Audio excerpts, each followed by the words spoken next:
ආයුබෝවන් සුබ උදෑසනක්. අද අඟහරුවාද දවස් විඳින උදෑසන ආරම්භ කරන්න සූදානම් වෙනවා. විශේෂයෙන් ඔබ දන්නවා උදෑසන කාලේ අපි සූදානම් වෙන්නේ ඔබ ජන්මපත්‍ර පරීක්ෂා කරන කටයුත්තට අත ගන්න. ඒ වගේම තවත් අවස්ථාවක් තියෙනවා. කලාකරුවන්ට මූලිකත්වය ලබා දෙමින් ඔබ ආදරය කරන තරුවක් පිළිබඳව කතා කරනවා. හැබැයි ඒ තරුව කවුද කියන එක අපි කියන්නේ නැහැ. තරුවගේ මුණ වහලා අපේ ජ්‍යොතිෂ්‍යවේදියා විසින් සියලු තොරතුරු ඉදිරිපත් කරන ඔහු සතුව තිබෙන ඒ දත්තයන් වලට අනුව ඉතින් ඊට පස්සේ ඔබට හැකියාවක් තිබෙනවා මේ තරුව කවුද කියන එක අනුමාන කරන්න. හරි. ඒක තමයි සාමාන්‍ය අඟහරුවා දවසේ වෙන්නේ. ඔබ දන්නවා. අලුතෙන් මතක් කරන දෙයක් නැහැ.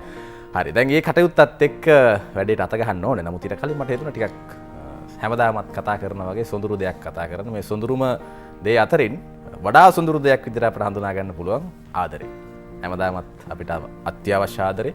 ඉතින් මේ ආදරේ පිළිබඳව කතා කරනකොට ප්‍රේමය කියන්නේ ආදරයේ තවත් එක් කොටසක්. ප්‍රේමය කියන්නේ විශේෂයෙන්ම තරුණයෙක් තරුණියක් අතර ඇතිවන හෘදයාංගම බැඳීමක්. මේ හෘදයාංගම බැඳීම අවසානයේදී විවාහයෙන් කෙලවර වෙනවා දකින්න කවුරුත් කැමතියි. ඉතින් මුළු ලෝකෙටම හොරෙන් ආදරය කරාට කවදා හරි දෙදෙනාට විවාහ වෙන දවසට එකට එකතු වෙන්න වෙනවා. එහෙම වුණාම ඒ නිර්මාණය වෙන අලුත් ලෝකය බොහොම සොඳුරු බවට පත් වෙනවා. ඉතින් මම හිතනවා ඒක තමයි යථාර්ථය. සැබෑ ප්‍රේමයක තිබිය යුතු යථාර්ථය ඒක තමයි. ඉතින් කවුරුත් බලාපොරොත්තු වෙන්නේ ඒක. දැන් මම මේ කතා කරන්නේ මේ ප්‍රේමය පිළිබඳව. ප්‍රේමය පිළිබඳව මගේ අදහස් විතරක් මදිනේ. එහා පැත්තකින් ඉන්න තවත් ප්‍රේමයට හොඳ අර්ථ කතනයක් දෙන්න පුළුවන් කෙනෙක්. ආයිබෝන් සුබ දවසක්. ආයිබෝන් සුබ දවසක්. ඔක්කොටම ගණන් කියනකො මොකද අද ආදරය ගැන කතා කරන්නේ? ආදරය කියන්නේ ඉතින් හැමදාමත් කතා කරලා ඉවරයක් කරන්න බැරි දෙයක් නේ ටානියා. මොකද හේතුව අපේ ජීවිතේට අතිශයින්ම බලපාන අත්‍යවශ්‍ය සාධක අතරින් මම හිතනවා වැදගත්ම දෙයක් තමයි ආදරය. හැමදාම කියන වගේ ආදරය බොහොම සුන්දරයි. හැබැයි ඉතින් ඒ සුන්දර වෙන්නේ සුන්දර විදිහට ලැබුණොත් සුන්දර විදිහට ලබා දුන්නොත් තමයි සුන්දර කරගන්න පුළුවන්කම ලැබෙන්නේ. වර්තමානයේ අපිට හිම දේවල් පොඩක් අඩුයි දකින්න ලැබෙන. හැබැයි ඉතින් සුන්දර ආදරයක් ඇති වෙන්නේ දෙදෙනා අතරම විශ්වාසය සහ අන්‍යෝන්‍ය බැඳීම තියෙන්න ඕනේ. එහෙම වුණොත් තමයි සුන්දර ආදරයක් ගොඩනැගෙන්නේ. එහෙම සුන්දර ආදරයක් ගොඩනැගිලා තියෙනවා නම් ඒක අවසානයේ විවාහයෙන් කෙලවර වෙයි. ඉතින් අපි මේ ආදරය ගැනයි කතා කරේ. කොහොමවත් ඉතින් ආදරයට ආදරය කරන ඔබ වෙනුවෙන් බොහොම ආදරණීය ගීතයක් අද දවසේත් අපි ඔබට ලබා දෙන්න සූදානම්ින් ඉන්නවා. ඒ ගීතේ රස විඳලා අපි අපේ වැඩ කටයුත්ත ආරම්භ කරමු. ඊට පස්සේ අපි සූදානම් අද දවසේ කවුරු ගැනද අපි කතා කරන්න කියලා ඔබට කියන්න.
සතුට හොරෙන් තරුමල් උයනේ ලොවට හොරෙන් සැදුලොවයි අපේ ආදරේ ඉරුට හොරෙන් සතුට හොරෙන් තරුමල් උයනේ ලොවට හොරෙන් සැදුලොවයි අපේ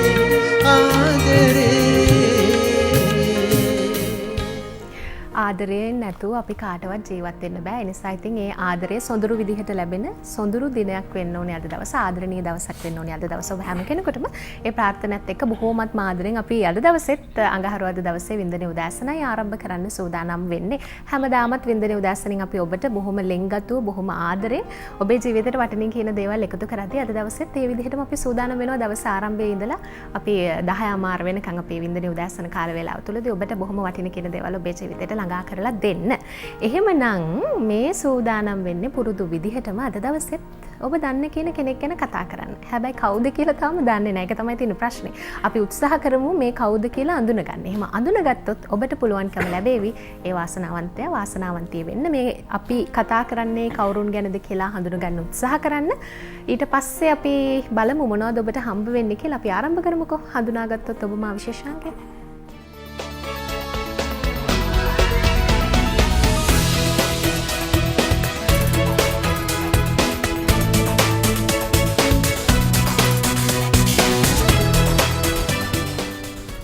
ඔන්න පුරුදු විදිහටම අපිට මේ අද දවසෙත් ඒ චරිතය කවුද කියලා අඳුරගන්න උදව් කරන්නේ ලක්ෂණ නායක මහත්මයා අයිබෝන් සුබ දැසන. ඔන්න ලක්ෂ මහත්මයා මේ උපන් දිනේ තියෙනවා උපන් වෙලාව තියෙනවා මේ සියලු විස්තර තියෙනවා. අපි හඳුනාගත්තොත් ඔබ විශේෂාංගය තුලින් කතා කරන්න සූදානම් අද දවසේ අපි කවුරුන් ගැනද කතා කරන්න කියලා තව චුට්ටකින් ඊට කලින් අපිට එහා පැත්තට යන්න වෙනවා නේද? රුවන් ඔන්න ඔයාලට අවස්ථාව ලබා දෙනවා අපි උපන් දිනේ උපන් වෙලාව 2:444:555ට කතා කරලා කියන්න. එහෙම වුණොත් ඔබේ අනාගතය ගැන දැනගන්න පුළුවන්කම ලැබෙවි. ඒ පැත්තෙන් ඒ විදිහට තරුවක් පිළිබඳව කතා කරන්න බලාපොරොත්තු වෙනකොට අපි මේ පැත්තෙන් ඉඳගෙන සූදානම් වෙනවා ඔබේ අනාගතය පිළිබඳව කතා කරන්න. දැන් තානිය මතක් කරන්නේ දුරකථන අංකය 2:444:555 කියන දුරකථන අංකයෙන් ඔබට හැකියාවක් තිබෙනවා අප සමගින් සම්බන්ධ වෙන්න ඉක්මනට යන දුරකථනය ගාවට ගිහිල්ලා උත්සාහ කරන දුරකථන මුතුමක් ගන්න. මම හිතනවා වාසනාවක් තියෙන්න ඕනේ. වාසනාවක් තිබුණොත් ඔය කියන කාරණාව ඉෂ්ට වෙයි. හරි. දැන් එතකොට අද සුපුරුදු පරිදි අපි ආරාධනා කරේ කාටද? සම්පසුදර්ශන මහත්මයා ඉන්නවා. අයිබෝන් සුබ දැසනක්. අයිබෝන් සුබ දැසනක්. එතකොට මුලින්ම මට හිතුණා අද දවසේදී දුරකථනයෙන් කෙනෙක් සම්බන්ධ වෙනකන් ලිපියකට අවස්ථාවට දෙන්න. අපි යන්නේ නුගේගොඩ පැත්තට නෙත්මා සහස්ත්‍රී බණ්ඩාර මේක මම හිතනවා නෙත්මාගේ ආදරණීය පියා අපිට වෙලා තියෙන චුටි දුවෙක් පිළිබඳව මේ කාරණා සඳහන් වෙන්නේ. තොරතුරු ලෙස සඳහන් කරනවා සම්පත් මහත්මයා 2014 6 වෙනි මාසේ 11 වෙනිදා උපන් දිනේ ලෙස උදෑසන 8:05ට 2014 ජුනි මාසේ 11 වෙනිදා උදෑසන 8:05ට නෙත්මා සහස්ත්‍රී බණ්ඩාර චුටි දුව නුගේගොඩ ඉඳන් තමයි මේක අපිට තොරතුරු එවලා තියෙන මේ සියල්ල. විශේෂයෙන්ම මේ අනාගතය පිළිබඳව කියන කාරණා දැනගන්න අවශ්‍යයි කියන එක තමයි සඳහන් වෙන්නේ. හොඳයි. දරුවගේ ලග්නේ මිථුන ලග්න නෙවෙයි. මිථුන ලග්න. රුවන් මම පුංචි අවසරයක් ගන්නම් ඔබෙන් මේ අද මට විශේෂයක් සඳහන් කරන්න ඕන. අද දවස සැප්තැම්බර් මාසේ 16 වෙනිදා ඒ කියන්නේ මේ සැප්තැම්බර් මාසේ පළවෙනි මුවසිරස නැකත උදා වෙන පළවෙනි මුවසිරස නැකත උදා වෙන අඟහරුවාදා දිනය. රුවන් අපේ පාරම්පරික ජ්‍යොතිෂ ගුරුකුලවල අද දවස කතරගම දෙවියන්ගේ උපන් දිනය ලෙස සමරනවා. මේක තර්කානුකූලව මේ බැලුවොත් එහෙම මේක උපන් දිනයක් ලෙස සලකනවට වැඩිය කුජ දවස කුජගේ දිනයක කුජගේ නැකතක් උදා වෙන කුජගේ හෝරාවක කුජගේ පංචම හෝරාවලදී කතරගම දෙවියන්ගේ බලය මේ විශ්වයට ලැබෙනවායි කියලා මතයක් තියෙනවා. ඉතින් රුවන් ගිය අඟහරුවාද මට මේ දේ මතක් වුණත් මම කිව්වේ නැත්තේ මොකද මීට කලිනුත් එවැනි ප්‍රසිද්ධ කිරීම නිසා වෙච්ච විවසන මම හොඳට දැකලා තියෙන නිසා දන්න නිසා ඒ පූජා භූමි වල ඒ තත්ත්වයන් අපි අද්දුරු නිසා මම අපේ අයට මේක මතක් කරේ නැහැ. ඉතින් අපේ අයට මෙහෙම දෙයක් කරන්න පුළුවන් අද දවසේ මොනවා හෝ හොඳ දෙයක් කරලා පින් අතේ යමක් කරලා ඒ පින් කතරගම දෙවියන්ට අනුමෝදන් කිරීම තුළින් තමන්ගේ ජීවිතයේ සුබ ප්‍රාර්ථනයක් එහෙම ඉෂ්ට කරගන්න පුළුවන්. ඉතින් මේ වගේ දෙයක් කිව්වන් පස්සේ අර මොකද්ද කැඩිච්ච කඩි වගේ ඉහළු අත දේවාල ගානේ දුව ඇවිදින්න නැතුව බුද්ධියෙන් විමසලා තර්කානුකූලව යමක් කරනවා නම් හොඳයි. මම පුංචි දෙයක් මතක් කරන්නම්. සම්බුද්ධ ශාසන වරං ඉදරෝහනස්මින් සම්පාලනාය පටිලද්ද වරෝ මහිද්දී පුඤ්ඤානුමෝදිය සලානන දේවරාජා පාලේතුමන් සතත සාත හිතාවහන්තෝ කියන මේ කතරගම දෙවියන්ට පින් දෙන ප්‍රකට ගාථාව පාවිච්චි කරලා අද දවසේ ආකර්ෂණය ගන්න පුළුවන්. අවසරයි රුවන් මං එහෙනම් ඔන්න දැන් ලග්න විස්තර කියන්නම්. මිථුන ලග්නේ ඉපදිච්ච දරුවා මේ වන විට බ්‍රහස්පතිගේ මහදශාවේ අතුරු දශාවක් ලෙස සිකුරුගේ අතුරු දශාවක් ගෙවමින් ඉන්නවා. මේ දරුවගේ දැනට බලපාන ඒ රාෂ්ටක අපලයක් රුවන් පෙන්නනෝ ජන්මපත්‍රේ සඳු මතින් තුලා රාශියේ ඉන්න සඳු මතින් සෙනසුරුගේ ගමන නිසා ජන්මේ රාෂ්ටක අපලයක් දරුවා මේ වන විට ගෙවමින් ඉන්නවා. ඉතින් උපතේදීම මෙම ඒ රාෂ්ටක අපල සටහන් වෙනවා. උපතේ සිට ගෙවන ජන්මේ රාෂ්ටකය ටිකක් කටුක වෙන්න පුළුවන්. මොකද සඳුට රාහුත් සෙනසුරුත් සංයෝග වෙලා පවතිද්දි තමයි මේ රාෂ්ටකයේ දරුවට පටන් ගත්තේ. කොහොම නමුත් මේ පීඩාකාරී කාලය නොවැම්බර් 2 අවසන් වුණාට පස්සේ ඉතා බලවත් කේන්දරයක් තමයි රුවන් මෙතනවට වෙන්නන්නේ. ලග්න භාවයේ ගුරුත් බුදත් දිග්බලව බලවත්ව හිඳමින් ඉතාමත් බුද්ධිමත් දරුවෙක් තමයි මේ කේන්දරෙන් උපත ලැබලා තියෙන්නේ. දරුවගේ මේ ඒරාෂ්ටක කාලේ ගෙවුනට පස්සේ අනාගතය ගැන අපි බිය විය යුතු නැහැ. විශේෂයක් සඳහන් කරන්න, විශේෂ පිළියමක් සඳහන් කරන්න නැහැ. දරුවා වෙනුවෙන් බෝධි පූජා ටිකක් කරන්න මේ මාස දෙකක තරම් පුංචි කාලෙකදී මේ ඒරාෂ්ටකය ගෙවිලා යනවා. හරි. අපි දැන් යනවා දුරකථනයෙන් කෙනෙක් සම්බන්ධ කරගන්න. ආයිබෝන් ඔබට. ආයිබෝන්. ආයිබෝන්. හරි. නම කියන්නකෝ මුලින්ම. හරි. මම හිතනවා රූපවාහිනියේ ශබ්දය අඩු කරොත් අපි sannivedanaya කරද්දී ටිකක් පහසු වෙනවා. මොකද හේතුව රූපවාහිනිය හඬත් එක්ක පැටලුණාට පස්සේ ඔබ කතා කරන දේ අපිට පැහැදිලි නැහැ. අපි කතා කරන ආදරණීය ඔබට ඕනම කෙනෙකුට කියන්නේ අප සමගින් සම්බන්ධ වෙනකොට සජීවීව දුරකථනයේ පාවිච්චි කරලා පමණක් කතා කරන රූපවාහිනී ශබ්දය සම්පූර්ණයෙන් අඩු කරන්න. හරි. දැන් සූදානම්ද අපිත් එක්ක කතා කරන්න? ඔව්. හරි. දැන් කියන්න අපිට කා පිළිබඳව දැනගන්න අවශ්‍ය නැහැ. ඔබ පිළිබඳව නැත්නම් වෙනත් කෙනෙක් පිළිබඳව. මං ගැන තමයි දැනගන්න. කියන්නකෝ උපන් දිනේ සහ උපන් වෙලාව. උපන් දිනේ 1991 4/16. 1991 4 වෙනි මාසේ 16 වෙනිදා. 16. හරි. උපන් වෙලාව? රාත්‍රී 7:45ට. රාත්‍රී 7:45ට. හරි. දැන් කියන්න මොන වගේ කාරණාවද දැනගන්න අවශ්‍ය වෙන්නේ?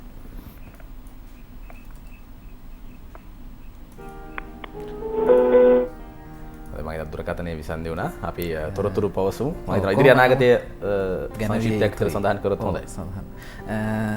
රුවන් ඉදිරි අනාගතය ඇයගේ ලග්නේ තුලා ලග්නේ විය යුතුයි.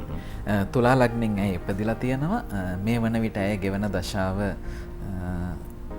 තවදුරටත් බැලුවොත් එහෙම මෙම වර්ෂයේ දැන් මේ වන විට ඇය කුජගේ මහ දශාවේ අවසාන අතුරු දශාව සඳුගේ අතුරු දශාව ගෙවමින් ඉන්නේ. සඳු 7 වෙනි රවි සමග සංයෝගයක් පෙන්නනවා. මේ 7 වෙනි විවාහ ස්ථානයේ විවාහය සම්බන්ධව විශේෂිත සිදුවීම් සිදුවිය හැකි වැදගත් කාල පරිච්ඡේදයක්. ඒ වගේමයි තුලා ලග්නෙන් ඉපදිලා ඉදිරි වසර කිහිපයකට බලපාන ලග්නේ රාෂ්ටක අපලයක් ගෙවමින් ඉන්නවා. ඒ රාෂ්ටකයේ තරමක් කුජගේ දශාවක් නිසා පීඩාකාරී වෙන්න පුළුවන්. හැබැයි එකී පීඩාව යම් ප්‍රමාණයකට තීව්‍ර කරනවා ඉදිරියේදී එළඹෙන රාහුගේ මහදශාව. ඉතින් පොදුවේ රාෂ්ටකවලට කරන පිළියම් අපි සඳහන් කරනවා නිතරම ඉදිරි වසර 3කට පමණ විෂ්ණු දෙවියන්ට බාරවීමත් ඒ වගේම බෝධින් වහන්සේ නමකට පුද සත්කාර කරලා එකී පින් දෙවියන්ට අනුමෝදන් කිරීම වගේම අපි රුවන් මෑට විශේෂිත පිළියමක් සඳහන් කරමු. මොකද ඉදිරි කාලේ රාහුගේ දශාවක් රාහුගේ මහදශාවක් පවතිනවා. රාහු වික්‍රමාංශකයේ ඉන්නේ. ඒ වගේම ඒ රාෂ්ටකයක් යම් ප්‍රමාණයකට ඉදිරියට තියෙන නිසා කුද්දක ජිනපංජර වගේ යන්ත්‍රයක් පැළඳීම තුළින් මෙකී ඒ රාෂ්ටකයේ පීඩාවත් දශාපලත් අවම කරගන්න පුළුවන් වේවි. ගුරු කටක රාශියේ උච්චව උපතින්ම හිමි කේන්දරයක් නිසා මේ ඒ රාෂ්ටකයේ පීඩාව අවම වෙනකොට රැකියාපල හොඳින් බලවත් වේවි. හරි මම හිතනවා සැලකිය යුතු මට්ටමක තොරතුරු ලබා ගන්න හැකියාවක් ලැබුණා. දුරකථන විසඳුණු නිසා අපිට දැනගන්න හැකියාවක් ලැබුණේ නැහැ. මොන වගේ කාරණාවක්ද ඒක දැනගන්න අවශ්‍ය කියලා. ඔබටත් අපි මතක් කරන දුරකථනයෙන් සම්බන්ධ වෙන්න පුළුවන් 2444 කියන දුරකථන අංකයෙන්. ඉතින් තවත් කතා කරමු. නමුත් ඊට කලින් විරාමයක් ගන්න ඕනේ. විරාමයෙන් පස්සේ නැවතත් එනවා රැඳී සිටින්න. මෙන්න උදෑසන සමගින්.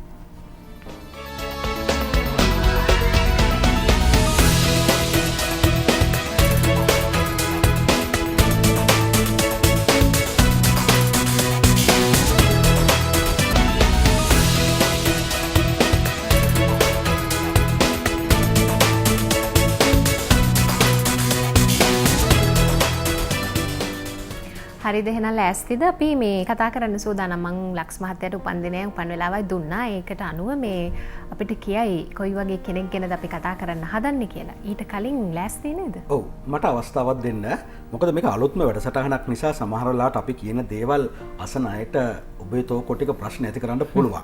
ඒ නිසා අද මේ ප්‍රවේශයක් විදිහට මේ කේන්ද්‍රයත් එක්ක මම මේ වගේ දෙයක් යොදා ගන්නවා. එදා අපේ ගෞතම බුදුරජාන් වහන්සේ ධම්සභා මණ්ඩලයේ තම ශ්‍රාවකයන්ට විපස්සී බුදුහාමුදුරන් ගැන තොරතුරු කියනවා. කල්ප 90කට පෙර ඉපදුනේ. සාර කල්පයක් තියෙන්නේ. එහෙම කියද්දී එතන හිටපු සංඝයා වහන්සේලා අහනවා කොහොමද ඔබ වහන්සේ මෙහෙම කියන්නේ කියලා. එතකොට මෙහෙම දෙයක් කියනවා. මම බඹලොවට වැඩියහම විපස්සී බුදුරජාන් වහන්සේගේ බණ අහලා බඹලොව ගිය අය තාම ඉන්නවා. එහෙනම් බුදුරජාන් වහන්සේට බඹලොවට යන්න පුළුවන් උනේ බුද්ධ ශක්තිය තුළ තියෙන 이르දි බලය. අදත් ඕනම දෛවඥයෙකුට තමන් ප්‍රගුණ කළ ශාස්ත්‍රයත් ඇසූ පිරූ බවත් තමා ආගම දහම තුළ සිටමින් තමා ඇති කරගන්න අධ්‍යාත්මික ශක්තිය භාවනා ශක්තිය තුළ කිමිදෙමින් තමයි මම මේකට අද උත්තර හොයන්න යන්නේ. එහෙනම් උත්තර හොයමුද අපි? ඔව්. පොඩි අවස්ථාවක් දෙනවද මට? හරි. පළවෙනිම විශ්ව ශක්තිය පවතින අනන්ත බුදුගුණ බලයේ සත්‍ය අනුභවයෙන් අනුභවයෙන් මටත් හිරුත් එක්ක එකතු වෙලා ඉන්න සියලු දෙනාට සියලු වැඩ කටයුතු සාර්ථක වේවා කියලා ප්‍රාර්ථනා කරනවා. මේ කේන්ද්‍රය පිරිමි නවාංශයක එක ඉන්න නිසා පැහැදිලිවම පිරිමි කෙනෙක් කියලා කියන්න පුළුවන්. අපිට අවස්ථාව දෙනවා ඉස්සරහට යන්න. අපිට අවස්ථාව දෙන්න විදිහක් නැහැ. හරි. මොකද මේ අය තියෙන ග්‍රහ පීඨීම තුල විස්තරයක් කරමින් තමයි එයාව ගොඩනගන්නේ. ලක්ෂ්මන් මේ තරහ නෑනේ මම නිකන් හිලුවට වගේ කිව්වේ අපිට අවස්ථාව දෙන්න පුළුවන් ඊට කලින් අර රුවන් බලාගෙන ඉන්නවා මොකද ජනපත්‍රයට අවස්ථාව දෙන්න ඕනි කියලා. ඒ නිසා අපි ඊළඟට අවස්ථාව ලබා ගනිමු. මේ කලාකරුවෙක්ද එහෙම නැත්නම් ක්‍රීඩා ශාස්ත්‍රයේ ඉන්න කෙනෙක්ද මොන ශාස්ත්‍ර නියෝජනය කරන කෙනෙක්ද කියලා අපි කතා කරන්න සූදානම් ලක්ෂ්මන් මහත්මයා සූදානම්ින් ඉන්න. රුවන් හරි ඔන්නට අවස්ථාව තියෙනවා. මම අවස්ථාව ගත්තයි කියලා අපේ ලක්ෂ් මහත්තයා එහෙම තරහ වෙන්නේ අපි දන්නා බොහොම සුන්දර මිනිසෙක්. ඉතින් එහෙම තරහ වෙන පුද්ගලෙක් නෙවෙයි නේද? ඉදිරියේද ඔබට දැක ගන්න හැකියාවක් ලැබෙවි මේ කතා කරන පුද්ගලයා කවුද කියලා, කවුරු ගැනද කතා කරන්නේ කියලා සහ ලක්ෂ් මහත්තයා කියන කාරණා පිළිබඳවත් යම්කිසි අවබෝධයක් ගන්න පුළුවන් වෙයි. අපි මේ පැත්තට අවස්ථාව ලබා දෙනවා මම හිතනවා අපිට ලිපියකට යන්න තියෙනවා නම් හොඳයි දුරකථනයෙන් කෙනෙක් සම්බන්ධ වෙනකන්. මේ කියවනවා ජීවන් අමල් ජීවන් ගොඩගමින් 1987 6 වෙනි මාසේ 23 වෙනිදා සවස එහෙම නැත්නම් රාත්‍රී 7:49ට කියලා තමයි සඳහන් වෙන්නේ. විශේෂයෙන්ම ජීවන්ගේ අපල උපද්‍රව තත්වයන් පිළිබඳව දැනගන්න අවශ්‍යයි කියලා සඳහන් වෙනවා. ඒ වගේම මේ සඳහා යම්කිසි පිළියමක් තියෙනවා නම් 1997 ජුනි මාසේ 1987 6 වෙනි මාසේ 23 වෙනිදා 87 ජුනි මාසේ 23 වෙනිදා රාත්‍රී 7:49ට රාත්‍රී 7:49ට අපල උපද්‍රව තත්වයන් පිළිබඳව තමයි දැනගන්න අවශ්‍යයි කියලා සඳහන් කරන්නේ සහ ඒ සඳහා ගත යුතු ක්‍රියාමාර්ග මොනවද කියලා තමයි. ධනු ලග්නයක් රුවන් මේ ජන්මයට හිමි වෙන්නේ. ධනු ලග්නයෙන් ඉපදිලා තියෙනවා මේ වන විට රාහුගේ මහදශාවක් ගෙවන්නේ. රාහුගේ මහදශාවෙත් දැනට ගෙවන අතුරු දශාව අපි ගණනය කරොත් එහෙම බුධගේ අතුරු දශාවක් තමයි ගෙවමින් ඉන්නේ. බුධ කුජ සමග කුජ සහ රවි සමග සංයෝගව හත්වැන්නේ විවාහංශකේ ඉන්නේ. ඉතින් රුවන් මේ කොහොමත් මේ ජන්මිය ස්වභාවයෙන්ම ආවේගශීලී කෙනෙක් වෙන්න ඕන. හරි ටිකක් වේගවත් ඒ වගේම කේන්තියන එහෙම චරිතයක්. ඒ වගේමයි දැනට ගෙවන්නේ රාහුගේ දශාවක් වීමත් ධනු ලග්නෙන් නිපදිලා මේ වන විට රාහුගේ දශාඵල රාහු උප්පත්ති කේන්දරේ ගෘහාංශකයේ ඉඳගෙන රැකියාංශකයට සප්තම දෘෂ්ටි දෙන නිසා තරමක් රැකියා ආර්ථික කටයුතු දෛනික ජීවිතයේ කටයුතු වලදී කරදර බාධක මැද්දේ තමයි මේ කාලේ ජීවිත ගමන කරගෙන යන්නේ. බුධගේ අතුරු දශාවේදී ආගියුමන්ට් මයින්ඩ් එක කියන්නේ ටිකක් ගැටුම්කාරී මනස බොහොම වැඩි. කොහොමත් මේකී දශාඵලත් එක්කම රුවන් ඔන්න තව මාස 2කට පමණ පස්සේ වසර 7මාරක් ඉදිරියට බලපාන ලග්නේ රාෂ්ටකය සහ ඉදිරියේදී වසර 2මාරකට බලපාන එම ලග්නේ රාෂ්ටකයේ තුලම පවතින ජන්මාෂ්ටමේ රාෂ්ටකයක් සඳුගෙන් 8 ලග්නේ රාෂ්ටකයේ බලපානවා. කොහොම නමුත් කටුක පීඩා සහිත කාලයක් පිළියම් කළ යුතුයි. ඒ වගේම මේ අපලාභියෝග ජය ගන්න උසස් චිත්ත ශක්තියක් Taman තුල ගොඩනගා ගන්න ඕනේ. ඉවසිලිමත්ව කටයුතු කරන්න ඕනේ. මේ හැමදේම අතරේ වසර 7කට විෂ්ණු දෙවියන්ට බාර වෙලා එකී බාරය වසරින් වසර අලුත් කිරීම කළ යුතු වෙනවා. අනිත් එක රාහුගේ දශාවකදී ඉදිරි වසර ගණනාවකට ඒ රාෂ්ටකයක් යෙදෙනවා. ඒ වගේම අතුරු දශාඵල ටිකක් කටුක නිසා බෝධීන් වහන්සේ නමක් වටකොට චීවරයක් ඇඳවීම බෝධීන් වහන්සේ නාවල සුවඳ දුම් අල්ලලා ඊට පස්සේ චීවරයක් බෝධීන් වහන්සේ වටකොට අඳවල සත්‍යක්‍රියාවක් කරන්න බෝධීන් වහන්සේ මෙකී චීවරයෙන් වටකොට මං ආරක්ෂා කරනවා වගේ මගේ ග්‍රහාපල කරදර බාධක වලිනුත් මෙකී ග්‍රහාපල කරදර බාධක වලිනුත් මාව ආරක්ෂා වෙන්න කියලා සත්‍යක්‍රියාවක් බෝධීන් වහන්සේ අසලදී කරලා කරන බෝධි පූජාවකින් ඒ රාෂ්ටකයේ පළවෙනි දින 112 ඇතුළත පවතින පීඩාව අවම කරගන්න පුළුවන් වේවි. ඔය අතරේ ගෝමේද ගලක් අල්ලපු රිදී මුද්දක් පැලඳීම කළ යුතු වෙනවා. මොකද එතකොට රාහුගේ කටුක දශාඵල සීමා කරගන්න පුළුවන් වේවි. හරි. අපි මේ විදිහට ජීවන් පිළිබඳව කතා කරනකොට දුරකථනයට අවස්ථාවක් දෙනවා. ආයිබෝන් ඔබට. ආයිබෝවා. නම කියන්නකෝ මුලින්ම. මාතලින් දිසානායක. මාතලින් දිසානායක. හරි. කවුරු පිළිබඳව දැනගන්න අවශ්‍ය වෙන්නේ ඔබතුමිය පිළිබඳවද? නෑ මගේ දුව පිළිබඳව. හරි. කියන්න බලන්න දුවගේ උපන් දිනේ සහ උපන් වෙලාව. 1986 11 වෙනි මාසේ 1986 11 වෙනි මාසේ වෙනිදා. කවද්ද? 17 වෙනිදා. 17 වෙනිදා. හරි. හවස ඔව්. 5:55ට. සවස් 5:55ට. ඔව්.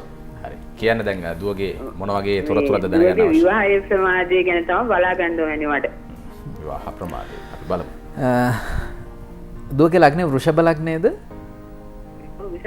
වෘෂභ ලග්නේ. දැන් අම්මට පේනවා ඇති දුවගේ කේන්දර කඩදාසිය අතට ගත්තන් පස්සේ 7 වෙන්නේ රවි සෙනසුරු දෙන්න, ඒ කියන්නේ විවාහාංශකේ රවි සෙනසුරු දෙන්න එකට සංයෝග වෙලා ඉන්නවා. මේ ඉන්නේ සඳුටත් සප්තමව. මොකද දුවගේ කේන්දරේ ලග්නභාවයේ සඳු ඉන්නවා. සඳුට සප්තමව රවි සෙනසුරු දෙන්න පූර්ණ පාපී ග්‍රහයෝ දෙන්නේ ඒ දෙන්න එකිනෙකාට සතුරුයි. ඒ දෙන්නගේ සතුරුකම පරිමහ ගන්නකොට ඕන්න දුවගේ විවාහේ ප්‍රමාද කරනවා. හරි 7 වෙන්නට අසුබ දෘෂ්ටි වැටුණු කේන්දරයක්. හැබැයි වාසනාවකට වගේ දුවගේ කේන්දරේ කිසිම ආකාරයකින් කුජ දෝෂයක්, බෞම දෝෂයක් බලපාන්නේ නැහැ. ඒක නිසා 7-8 පාපී ග්‍රහයේ කුජ නොවන 7-8 පාපී ග්‍රහයේ සිටින, ඒ කියන්නේ 7 හෝ 8 රවි හරි සෙනසුරු හරි කේතු හරි රාහු හරි සිටින. හැබැයි කුජ නොසිටින බෞම දෝෂයෙන් තොර කේන්දරයක් දුවට ගැලපෙන්නේ. එහෙම කෙනෙක් හොයන්න. ඒ වගේම පොරොන්දම් 100%ක් 180ක් ගැලපුණු පමණින් දුවට හොඳ සහකරුවෙක් කියලා බාරගන්න එපා. මොකද පොරොන්දම් 100%ක් ගැලපුණු පමණින් දුවගේ විවාහයට සුදුසු වෙන්නේ නැහැ. මොකද 7-8 තියෙන පාප දෘෂ්ටි නිසා. ඒවම තමයි මෙතෙක් විවාහේ ප්‍රමාද කරන්නත් හේතුවක් වෙලා තියෙන්නේ. නිතර දැන් අම්මත් අහනවා ඇති නිතරම අපේ වැඩසටහන බලනකොට මේ වගේ විවාහ ප්‍රමාද දෝෂ තියෙන අයට මම පොදුවේ කියන පූජාවක් තමයි දුර්ගමෑණියන්ට දින 10ක් කරන පූජාව. ඒක හරි සුන්දර පූජාවක්. දෙහි ගෙඩියක් මිරිකලා ඒ දෙහිලෙල්ල කන පිට හරවලා ඒකට ගිතෙල් දාලා සින්දූර වලින් ඒක සරසලා රිදී තැටියක එවැනි පහන් 9කින් දුර්ගමෑණියන්ට කරන පූජාව දුර්ගා කෝවිලක පවත්වන්න. ඊට අමතරව මම වල්ලි මාතා පූජාවකුත් පහුගිය දවස්වල කිව්වා මේ විවාහ ප්‍රමාද වෙන අයට බොහෝම ප්‍රතිඵල දෙන පූජාවක් බව. මේකී පූජාවල් වලින් මේ විවාහ දෝෂේ අවම කරගන්න ගැළපෙන කේන්දරයකින් දුවට යෝජනාවක් ලෙස විවාහයක් ඉදිරිපත් කරන්න. අවස්ථාවක් ලබා දෙනවා. මම හිතනවා මේ අවස්ථාව හොඳ වෙලාවක ලැබෙන හොඳ අවස්ථාවක්. අපි යන්නේ කැලණිය පැත්තට. රෝෂිනී අපිට එවනවා ඇගේ උපන් දිනය සහ උපන් වෙලාව 1991 3 වෙනි මාසේ 2 වෙනිදා ලෙස සඳහන් කරන උපන් දිනය. උපන් වෙලාව රාත්‍රී 7:58ට. 1991 3 වෙනි මාසේ 2 වෙනිදා රාත්‍රී 7:58ට තමයි රෝෂිනීගේ උපන් දිනය සහ උපන් වෙලාව ලෙස සඳහන් කරන්නේ. දැනගන්න අවශ්‍යයි කියනවා ඉදිරි අනාගතයේ විශේෂයෙන්ම අධ්‍යාපනය, රැකියාව, විවාහය මේ කියන ප්‍රධාන කාරණා තුන පිළිබඳව විග්‍රහයක් අවශ්‍යයි කියලා තමයි සඳහන් කරන්නේ. රුවන් රෝෂිනීගේ ලග්නේ කන්‍යා ලග්නේ විය යුතුයි. ඒ රාෂ්ටකයක් ගෙව්වත් ඉදිරි මාස 2කින් පමණ මේකී ඒ රාෂ්ටකය සම්පූර්ණයෙන්ම සමනය වෙනවා. මාලවී යෝගයක් සහිත කේන්දරයක්. 7 වෙන්නේ විවාහාංශකයේ සිකුරු මීන රාශියට උච්ච රාශිගත වෙමින් මාලවී යෝග බලයක් සහිතව තමයි දුව ඉපදිලා තියෙන්නේ. ඉතින් බොහොම අලංකාර ගේ දොර යාන වාහන සැප සම්පත් විඳින්න උරුම කේන්දරයක්. උසස් අධ්‍යාපනය ගැන කියවෙන නමවැන්නාධිපති සිකුරුම මෙකී මාලවී යෝගයට හේතු වීමත් තර්ක බුද්ධිය ඇති කරන කුජ එකී අංශකේ නමවැන්නේ පැවතීමත් නිසා ඇයගේ උසස් අධ්‍යාපන කටයුතු සාර්ථක කරගන්න පුළුවන්. හැබැයි පහුගිය ඒරාෂ්ටක කාලේ මේකට බාධා යෙදෙන්න ඇති. ඔන්න ඉගෙනීමේ කටයුතු වලට උසස් අධ්‍යාපනයට යම් බාධාවක් යෙදුණා නම් බය නැතුව නැවත මාස දෙකකින් එකී කටයුතු ආරම්භ කරන්න ඔබට යා යුතු ඉහළම දුරට යන්න පුළුවන්. අනිකුත් සියලුම දේවල් බොහොම වාසනාවන්ත ලෙස විසඳෙවිය පුළුවන්. හරි. දැන් රෝෂිනීගේ ජන්මපත්‍රයේ විදිහට පරීක්ෂා කරනකොට ලියනගේ මහත්මිය සම්බන්ධ කරගන්නවා. ආයිබෝන්. හරි. කොහින්ද කතා කරන්නේ? කහතුඩුවේ. කහතුඩුවේ. හරි. කියන්න බලන්න ඔබ පිළිබඳව දැනගන්න අවශ්‍ය නැත්නම් වෙනත් කෙනෙක් පිළිබඳව. පුතාගේ තමයි දැනගන්න ඕනේ. කියන්න බලන්න පුතාගේ උපන් දිනේ සහ උපන් වෙලාව. 1996 පස්වෙනි මාසේ 30 වෙනිදා. 1996 පස්වෙනි මාසේ 30 වෙනිදා උපන් වෙලාව දවල් 4යි කාලට. දවල් 4යි කාලට. හරි. මොන වගේ කාරණාවක්ද දැනගන්න අවශ්‍ය වෙන්නේ? අධ්‍යාපන මට්ටම තමයි දැන් උසස් පෙළ කරනවා. අපි බලමු කොහොමද අධ්‍යාපන තත්ත්වය කියලා. දරුවා තුලා ලග්නේ නේද? ඔව්. අම්මා මේ පුතාට තුලා ලග්නෙන් ඉපදිලා මේ ඉදිරි දැන් මේ වන විට එකවර ඒරාෂ්ටක අපල දෙකක් ගෙවනවා. ජන්මේ රාෂ්ටකය සහ ලග්නේ රාෂ්ටකය කියන දෙකම. නොවැම්බර් 2කින් පස්සේ මෙකී ඒරාෂ්ටකය වසර 2.5කට කෙටි වෙනවා. ඉතින් කොහොමත් මේ කියන කාලය තුල දරුවට මානසික පීඩා වැඩි, කටුකමිහිරි අත්දැකීම් වැඩි, අනිත් එක ආවේගශීලී මනස, මේ කේන්තියන් ටිකක් හිතුවක්කාර මනස, කලකිරීම ස්වභාව මේවා ඇති වෙන්න පුළුවන්. මේවා නිසා ටිකක් දරුවගේ ඉගෙනීමේ කටයුතු වලට බාධා යෙදෙන්න පුළුවන් කාලයක්. හැබැයි ඉගෙන ගන්න බැරි ළමයෙක් නෙමෙයි, කම්මැලි ළමයෙක් නෙමෙයි, මෙකී ඒරාෂ්ටක අපල නිසා යම් ආකාරයකට ළමයා දුර්වල වෙලා තියෙනවා.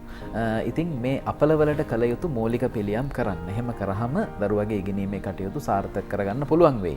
පොදුවේ ඒ රාෂ්ටකවලට කරන දෙවියන්ට බාරහාර වීම වලට අමතරව දරුවා පුරුදු කරවන්න හැමදාම උදේට මෝර පිරිත සජ්ජායනා කරවන්න. මෝර පිරිතෙන් මම හැමතිස්සෙම කියනවා, නිතර කියන කතාවක්, මේ මෝර පිරිත ඉගෙන ගන්න අපහසු රාහුගේ දශා ගෙවන, එහෙමත් නැත්නම් මේ රාෂ්ටක සහිත කාලවලදී ඉගෙනීමේ කටයුතු අදාළ වෙච්ච දරුවන්ට කියන පිරිතක්. ඒ වගේම පුංචි ගණදෙවි රූපයක් ගෙදරට ගෙනල්ලා ඒක බුදුන් වදින තැනට පොඩ්ඩක් පැත්තකින් පිහිටවලා දරුවට උදේ හවස පූජා කරන්න සලස්සලා දෙන්න. ගණදෙවියන්ට පුංචි මල් මාලයක් පුතාතින් දාලා ශ්‍රී වක්‍රතුණ්ඩ මහාකාය සූර්ය කෝටි සමප්‍රභා නිර්විග්නම් කුරු මේ දේව සර්වකාර්යයේ සුසර්වදා. ගණදෙවියන් බොහෝම ආස කරන ස්තෝත්‍රයක්. ඔය ස්තෝත්‍රය පුතාතින් කියවෙනකොට ප්‍රඥාව පහළ වෙලා විභාග කටයුතු හොඳට කරගෙන යන්න අවස්ථාව දරුවට උදා වෙයි. හරි. මම හිතනවා හොඳ තොරතුරු ටිකක් ලබා ගන්න හැකියාවක් ලැබුණා. පුතාගේ අධ්‍යාපන කටයුතු පිළිබඳව උනන්දු වෙන අම්මා කෙනෙක් විදිහට ඔය කියනවත් පිළිවෙත් සිදු කරොත් හොඳ ප්‍රතිඵලයක් ලබා ගන්න හැකියාවක් ලැබෙයි ඉදිරි කාලයේදී. සම්පත් මහත්මයා බොහොම ස්තුතියි. අපිත් එක්ක සම්බන්ධ වුණාට අයිබෝන් සමුදෙනවා. ඉදිරි දවසෙත් හමු වෙලා කතා කරමු. අපිට මේ පැත්තට ලැබිලා තියෙන කාලය අවසానයි. නමුත් එහා පැත්තේ තරුව පිළිබඳව කතා කරන ටානියත් අපේ ලක්ෂ මහත්තයත් සූදානම්. ඊට කලින් විරාමයක් කරමු. විරාමයෙන් පස්සේ නැවතත් එන්නේ අර විදිහට ඒ අදාළ තරුව පිළිබඳව තොරතුරු ප්‍රකාශ කරන බලාපොරොත්තු වෙන කෙටි විරාමයක් ගන්නවා.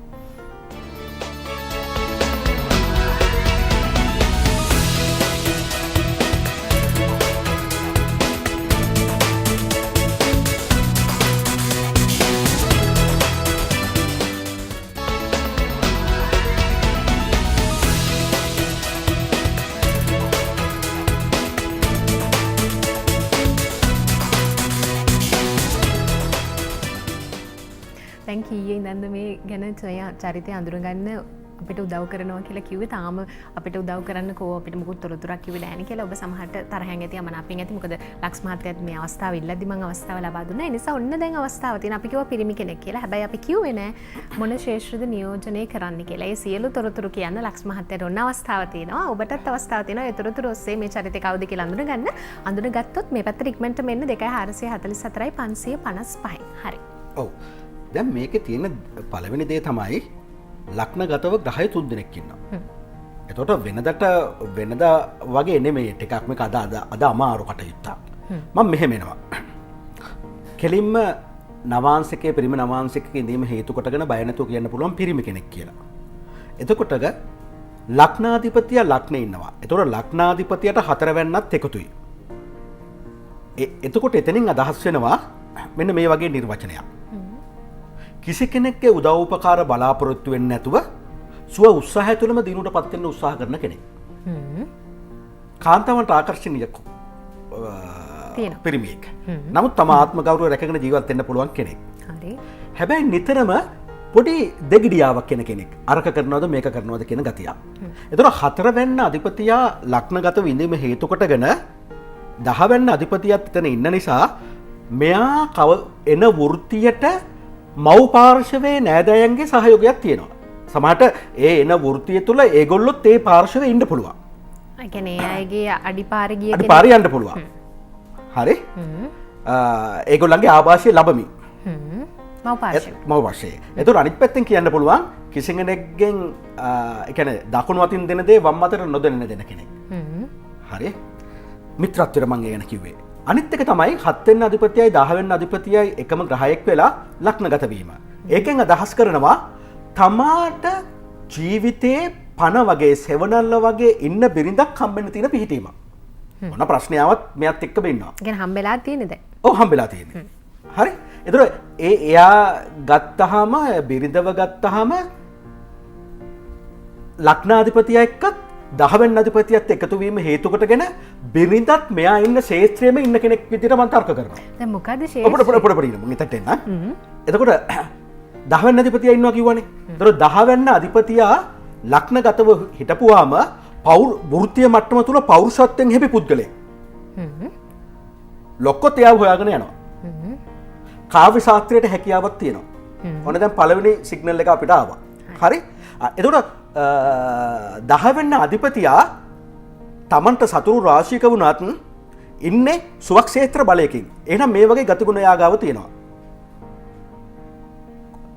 අසරණ ඕන කෙනෙකුට උදව් උපකාර කරන්න කැමති කෙනෙක්. ඥාති මිත්‍රාදියන්ට සංග්‍රහ කරන්න හරි කැමති කෙනෙක්. ඉන්න ප්‍රදේශයේ කාගෙත් ගෞරවය දිනාගෙන ඉන්න කෙනෙක්. හැබැයි අපිට ඔයට අවශ්‍ය වෙන්නේ දැන් ඔය තුන ආපුවාම එහෙනම් මෙයා අනිවාර්යයෙන්ම ජනතාවට සේවයක් කරන ශේෂ්ත්‍රයක් නියෝජනය කරන කෙනෙක් වෙන්න ඕනේ. ඒතර උපත තුල ලග්න ගතව ඉන්න ග්‍රහය තුන් දෙනා මුල් කරගෙන මට කියන්න පුළුවන් මෙයා අනිවාර්යයෙන්ම සිනමා ශේෂ්ත්‍රය, ටෙලිඩ්‍රාමා ශේෂ්ත්‍රය තුල ඉන්න රංගන ශිල්පියෙක්, නළුවෙක්. නළුවෙක්. හරි. අපි රංගන ශිල්පියෙක් ගැන තමයි එහෙනම් අද දවසේ කතා කරන්නේ. දැන් අපි කිව්වා ජනතාවට සහාය වෙනවා කියලා. එතකොට ජනතාවට සහාය දෙන කෙනෙක් කිව්ව ගමන් මතක් වෙන්නේ දේශපාලනේ. නෑ. දේශපාලනයට මේක සම්බන්ධයක් නෑ. මම පැහැදිලිවම දකිනවා නළුවෙක් කියලා. එතකොට ප්‍රධාන වූ ග්‍රහය තුන් දෙනෙක් ලග්නගතව ඉන්න නිසා හරි ගැඹීර පෙනුමක් තියෙන පුද්ගලයෙක්. ඒ කියන්නේ සමහරට වයසට වැඩි චූටි මැචුවර්ඩ් ගතියක් තියෙන්න පුළුවන්. හරි. හරි? ඒ නිසා එතකොට මේ ග්‍රහයෝ මේ ලග්නගතව ඉන්න ග්‍රහය තුන් දෙනාගේ එක්ස්ප්‍රෙෂන් අදහස් ගත්තාම තැන් කීපයකට මෙයාව අදින පිහිටීමක්. එකක් තියෙනවා කට්ට කාගෙන ජීවිතේ නැගිටින්න ඕනේ. ඒ කියන්නේ තම අනිත් මතවාද වලටත් ගරු කරමින් ජීවිතේ ඉස්සරහට යන්න ඕන කියන ගතිය. ඒතකොට ලග්නාධිපතිය පෙන්නනවා පින් කරන්න හරි කැමති පුද්ගලයෙක්. දැන් ලක්ෂ්මන්ත අපිට මේක අඳුන ගන්න ප්‍රසිද්ධ තොරතුරු දැන් මේ ටික ඔක්කොම එකතු කරගෙන ගැඹීර පෙනුමක් ප්‍රෞಢත්වයෙන් හැපි අපි මේ ලග්න මේ ග්‍රහය තුන් දෙනකින් නිසා දිගටි මූණක්. දිගටි මූණක්. හරි. දිගටි මූණක්. උස සාමාන්‍ය හොඳ ඇඟක් තියෙන කෙනෙක්. හරි. කඩවසම්. ඔව් කඩවසම්. අනිවාර්යයෙන් නළුවෙක් වුණා කඩවසම් වෙන්න එපා. මොකද මේ ග්‍රහය තුන් දෙනා පෙන්නනවා මෙයාට හුඟක් වෙලාවට ලැබෙන්නේ ප්‍රධාන චරිත කියලා. හරි. එතකොට උස ගත්තොත් 5යි 6ක් 7ක් සාමාන්‍යයෙන් 5යි 7ක් 8 ඔව් ඒ වගේ උස කෙනෙක්. එතකොට විශේෂයෙන්ම මෙතන තියෙන්නේ මෙයා අනිවාර්යයෙන්ම මෙයා ලැබෙන බිරිඳත් හරි ලක්ෂ්මහත්තයා නළු නිලි ශේෂ්ත්‍රයේ ඉන්න ඕන කෙනෙක්.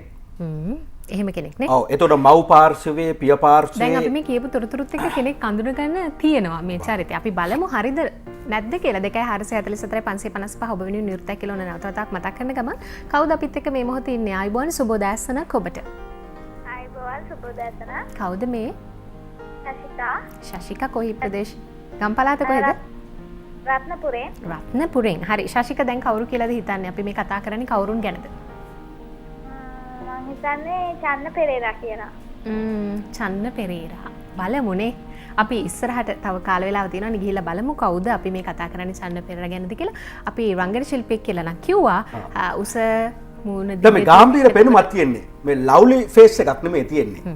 ආදරවන්ත මුහුණක් නෙමෙයි තියෙන්නේ. ඒ කියන්නේ ප්‍රේමණීය මුහුණක් නෙමෙයි. ඒ කියන්නේ ඕනම චරිතයකට පණ දෙන්න පුළුවන් ප්‍රෞಢත්වයෙන් බලපුවාම දෙපාරක් හැරලා බලන්න පුළුවන් ටිකක්. අමුතු විදිහේ මුහුණක්. ඒ කියන්නේ ඇට්‍රැක්ෂන් එකක් තියෙනවා. ඒක ඇවිල්ලා ප්‍රේමාන්විත මුහුණක් නෙමෙයි. හරි? ඒතර S2 ගත්තාම ලෙන්ගතු S2ක් මට පෙන්නනවා. හරි? ඒතරගේ ආදරය හොයන S2 විවාහ වෙලා ඉන්නේ බිරිඳ විවාහ වෙලා ඉන්නේ රංගන ශේෂ්ත්‍රයේ ඉන්න කෙනෙක්. කෙනෙක් ඒතර මට තව එකක් කියන්න පුළුවන්. මේ මට මේක මම මේ කියන්නේ මේ හේතුව මත. මොකද උපත තුල 7 වෙනි අධිපතියා ලග්නේ ඉන්නවා. 7 වෙනි අධිපතියකෙන් තම බිරිඳ ගැන කතා කරනවා. මෙන්න මෙහෙමක්.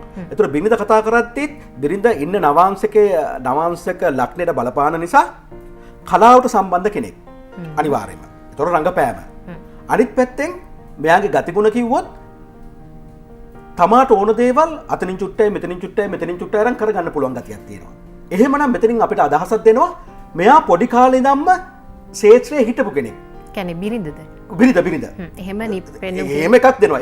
ඒ අර මම ඒ තීරණයට එන්න හේතුව තමයි කිව්වේ. මොකද මිතුරු නවාංශිකේ ඉන්නේ. හරි. අපිත් එක්ක කෙනෙක් දුරකථනයෙන් මේ මොහොතේ සම්බන්ධ වෙලා ඉන්නවා. සුබ උදෑසනක් ඔබට. කවුද මේ? මම දෙයන්ගොඩින් ගයන්නු කියලා කතා කරන්නේ. ගයාන්. ඔව්. ගයාන් කවුද? හඳුනගත්තද? මං හිතන්නේ සාරංග දිසාසේකර කියලා. සාරංග දිසාසේකර වෙන්න නම් බැරි වෙයි නේද? මොකද අපි ගිය සතියේ සාරංග ගැන කතා කළා. ඒ නිසා සාරංග නෙවෙයි කියලා මට හරියටම කියන්න පුළුවන්. හැබැයි අවසානයේදී බලමු අපි කවුරු ගැනද කතා කරන්න කියලා. ගයාන් උත්සාහ කරන්න. අපි තවත් තොරතුරු ඔයාලට සහ අනිත් බලන් ඉන්න හැමෝටම කියන්න සූදානම්. මේ අනුව 2444 ගයාන්ට උනත් තාපහු සැරයක් උත්සාහ කරලා මේ පැත්තට එන්න පුළුවන්කම ලැබෙනවා. හඳුනගත්තොත් අපි කතා කරන තරුවත් එක්ක තරුපන්තිය හෝටලයක උදෑසන ආහාර වලට සම්බන්ධ වෙන්න ඔබට පුළුවන්කමක් තියෙනවා කියලා මතක් කරන ගමන් අපි කතා කරමු නේද? දැන් මේ කාල සීමාව විශේෂයෙන් වැදගත් දෙයක් තියෙන්නේ 4 වෙනි අධිපතියයි 10 වෙනි අධිපතියයි තමාගේ පෞරුෂත්වය තුළ එකතු වීම හේතු කොටගෙන අනිවාර්යයෙන්ම කියන්න පුළුවන් මව් පාර්ශවයේ නෑදෑයෝ මාමලා නැන්දලා මහප්පලා මේ පැත්තේ ඔක්කොමත් මේ ශේත්‍රය තුළ ඉන්න අය. නාට්‍ය ශේත්‍රය වෙන්න පුළුවන්, ටෙලිඩ්‍රාමා ශේත්‍රය වෙන්න පුළුවන්. අන්නේ ශේත්‍රය තුළ. ඒකට මෙතනින් මට පෙන්නනවා මෙයා මැදිවියෙන් පස්සේ තමයි එන්නේ. ගොඩක් වෙලාවට අවුරුදු 20න් පස්සේ තමයි මේකට ගොඩක් වෙලාවට මේ චරිතය එන්නේ. ඒතර මේ චරිතය තුළ මම දකින එකක් තමයි උපතින්ම තමාගේ මව් පාර්ශ්වය, පිය පාර්ශ්වය මුල් කරගෙන ඒගොල්ලන්ගේ ආభాෂයත් මුල් කරගෙන එන එතන කලා පවුලක් කිව්වා මෙයාගේ පවුල විතර සීමා වෙලා නැහැ. ඥාති වර්ගය අතරම කලා පවුලක් විදිහට තමයි ඒ 4 වෙනි අධිපතියත් 10 වෙනි අධිපතියත් ලග්නාධිපතියත් එක්ක එකතු වීම හේතු කොටගෙන පෙන්නන්නේ. හරි? එතන අනිත් පැත්තෙන් ගත්තාම හොඳම නළුවා වීමේ භාග්යක් වාසනාවක් තියෙන කෙනෙක්. අපි ඒ ගැන කතා කරමු. ලක්ෂ්මාතේක බොහොම දීර්ඝව කතා කරන්න ඕනේ. කොහමරි පරම්පරාවෙන් කලාවට උරුමකම් කියන කෙනෙක් ගැන අපි මේ කතා කරන්නේ. දුරකථනයෙන් කෙනෙක් සම්බන්ධ වෙලා ඉන්නවා. සුබ දැසනක් ඔබට. හෙලෝ. සුබ දැසනක්. සුබ දැසනක්. කවුද මේ? මාරගමින් රේණුකා. රේණුකා හඳුනගත්තද? කවුද? අර්ජුන කමලනාත්. අර්ජුන කමලනාත්. බලමු නේද? අපි අවසානයේදී බලමු එතකොට තේරුම් ගන්න පුළුවන් මේ කවුරු ගැනද කතා කරන්නේ කියලා. අපි තව වැඩි විස්තර කතා බහ කරන්න සූදානම්. ඊට කලින් අපිට විරාමයකට යන්න සිද්ධ වෙනවා. විරාමයෙන් පස්සේ අපි සූදානම් හඳුනාගත්තොත් ඔබ මා විශේෂාංගයත් එක්ක නැවතත් සම්බන්ධ වෙන්න.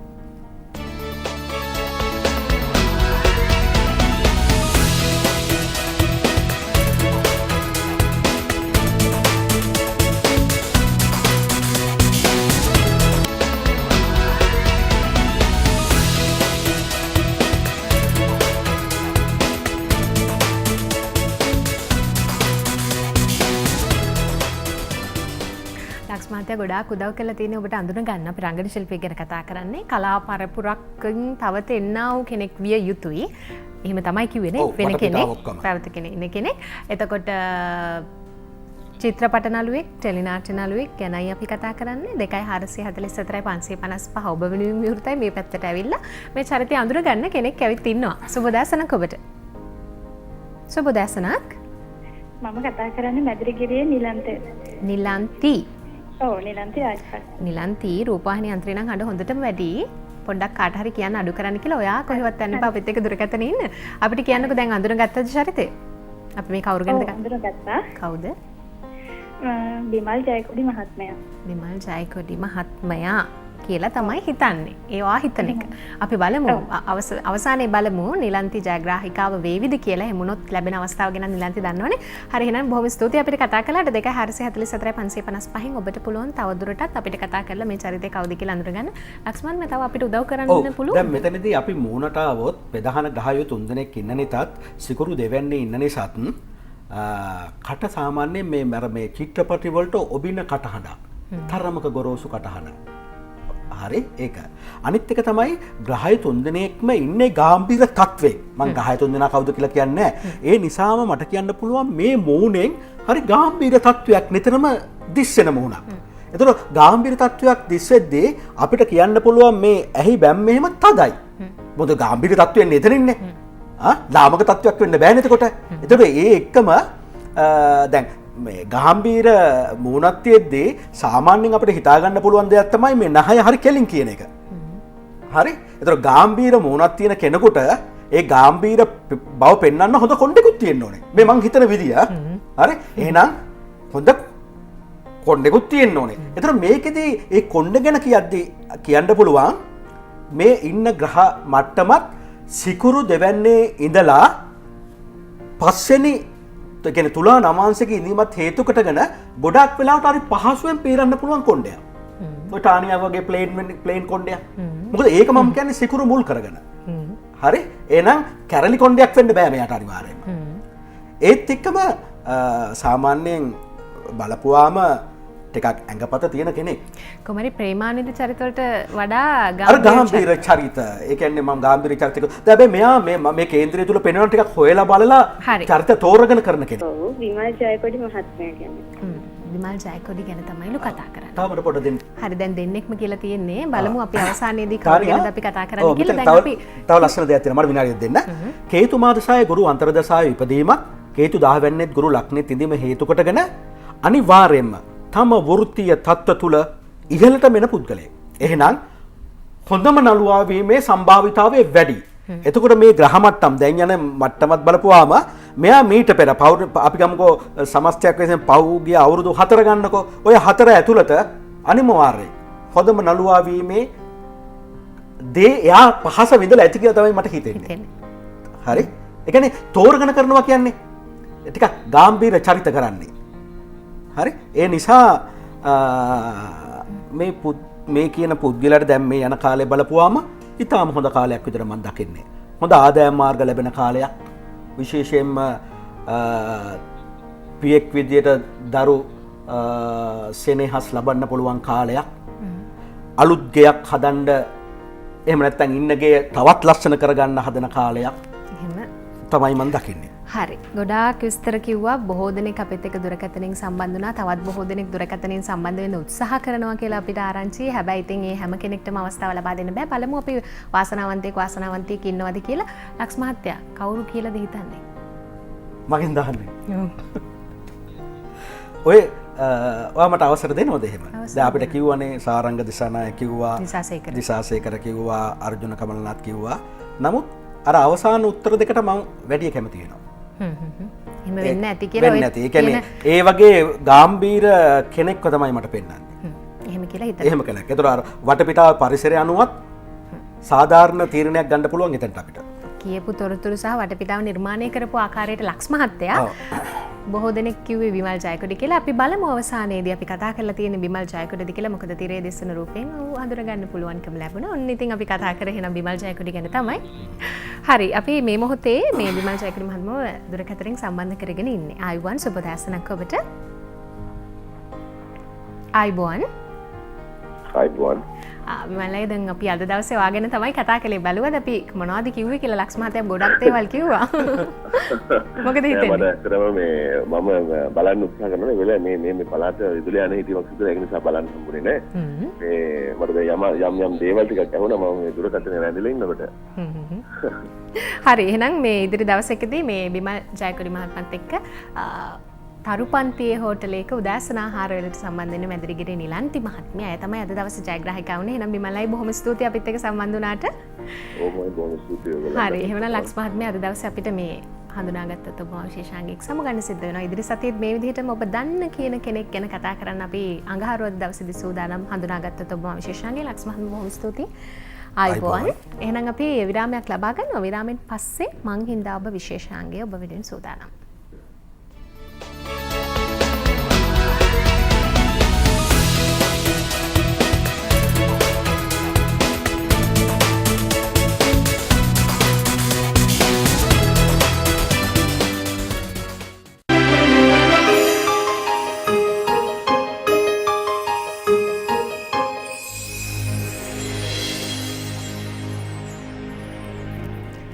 අයිබෝන් සුවදායක උදෑසනක් ප්‍රාර්ථනා කරනවා හැමදෙනෙක්ටම.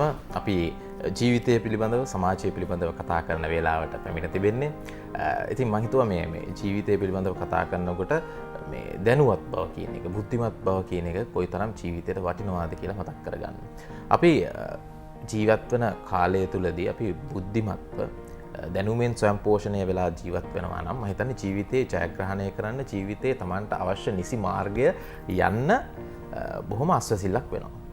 අපි කරන කියන සෑම ක්‍රියාවක් කෙරෙහිම දැනුවත්කමකින් අවබෝධයකින් බලනවා නම් තමන්ගේ ජීවිතයේ ඉදිරිය සැලසුම් කර ගැනීම බොහොම පහසු වෙනවා. ඉතින් හැම විෂය පතයකටම හැම විෂය ධාරාවකටම තමන් නියත වෙලා ඉන්න හැම ක්‍රියාවකටම තමන්ගේ දැනුවත්කම අවබෝධය බොහොම අවශ්‍යයි. දැනුවත්කම අවබෝධය උගත්කම අඩු තැන්වලදී සමහරුන්ගේ සමහර ක්‍රියාවන්ගේ අඩුපාඩු විවිධ තැන්වලදී විවිධ කෝණයන්ගෙදී පෙනෙන්නට ගන්නවා. ජීවිතයත් ඒ වගේ ජීවිතයේ විවිධ හැලහැප්පීම් වලට මුහුණ දෙද්දී දැනුවත්කම අවබෝධය කියන දේ බොහොම වටිනවා. ඒ නිසා දැනුවත්කම අවබෝධයේ ජීවිතය රඳවා ගැනීම තුළින් ජීවිතය ජයග්‍රහණය කරන්න පුළුවන්.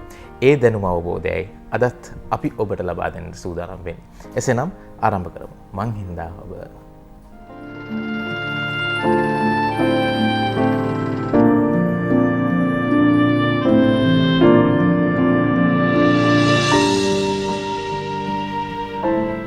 අයිබෝන් සුබෝදෑසනක්. ජීවිතය ගැන කතා කරන්න තමයි අදත් සූදානම. දුමුදු බොහොම හොඳ ආරම්භයක් ලබා දුන්නා. දුමුදු අපි සාමාන්‍යයෙන් මේ ඕනම දෙයක ජීවිතයේදී විශේෂයෙන්ම මේ විවිධත්වයට හරි කැමති නේ. වයස් සීමාවක් නෑ. අපි ඇත්තටම මේ වයස් සීමාවක් නැතුව ලොකු කුඩා හැම කෙනෙක්ම ජීවිතේ හැම දෙයකම විවිධත්වය බලාපොරොත්තු වෙනවා. අපි හිතපු ආහාර පාන වල අඳින පළඳින දේවල් වල එදිනෙදා අපි කරන කියන දේවල් වල. ඉතින් ඒක සාමාන්‍ය දෙයක්. මොකද මේ විවිධත්වයේ තියෙනකොට තමයි ජීවිතය ගලාගෙන යනවා කියලා තේරෙන්නේ. හැබැයි සමහර විට ප්‍රායෝගිකව බැලුවොත් ජීවිතේ හැම දෙයකම අපි විවිධත්වයේ බලාපොරොත්තු වෙන එක සුබදායකද? එහෙමත් නැත්නම් එහෙම ජීවිතේ හැම දෙයකම විවිධත්වයේ බලාපොරොත්තු වෙන්න ගියොත් ජීවිතේ විඳිනකොට යම් යම් ප්‍රශ්න ඇති වෙයිද? මේක ගැන කතා කරන්න වැදගත්. විශේෂයෙන්ම ජීවිතේ විවාහ ජීවිතය තුළ විවිධත්වයේ බලාපොරොත්තු වෙන එක සුබදායකද? එහෙමත් නැත්නම් ඒකාකාරී බව විවාහ ජීවිතයේ සාර්ථකත්වයට සුබදායි නොවේද? මේ හැම දෙය ගැනම තර්කානුකූලව කතා බහ කරන්න හැකියාව තියෙනවා. මොකද අද දවසේදී අපි තෝරාගත්ත මාතෘකාව වෙන්නේ විවාහ ජීවිතය තුළ ඒකාකාරීත්වය නැති කරගන්නට දෙදෙනෙක් තුළ තියෙන වගකීම. එතකොට ඒක විවිධත්වයේද එහෙමත් නැත්නම් ඒකාකාරීත්වයට එහා ගිය වෙනත් දෙයක්ද ගැඹුරින් කතා කරන්න හැකියාව තියෙනවා. මේ ගැන කතා බහ කරන්න අද දවසේදීත් එකතු වෙනවා ජ්‍යෙෂ්ඨ මනෝවිද්‍යා උපදේශක වෛකල්පිත වෛද්‍ය කමල්ලේස් ජයසේකර මහත්මයා.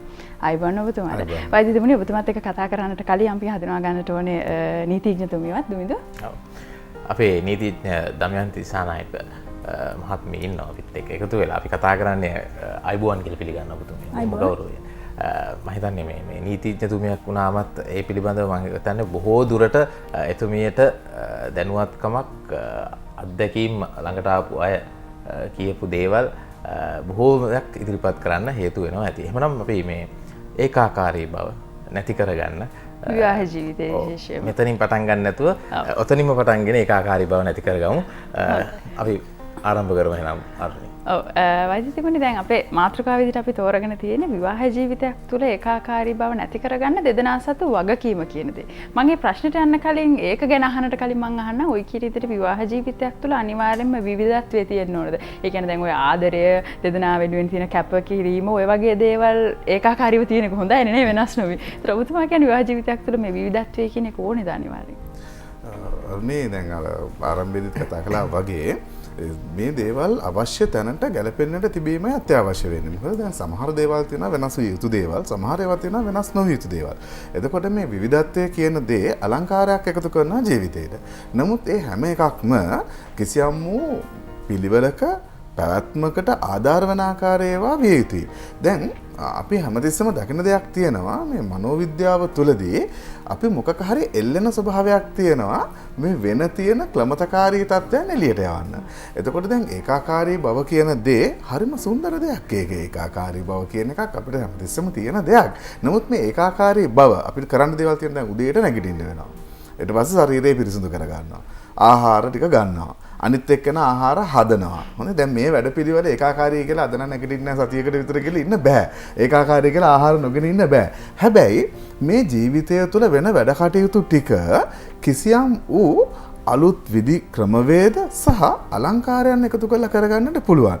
දැන් නිදසුනක් වශයෙන් කතා කරොත් එහෙම රාත්‍රියේ නිදන ඇඳුම වෙනස් කිරීම තුළ අපිට නිින්දට යාමේ ස්වභාවය වෙනසක් ඇති කරගන්නට පුළුවන්.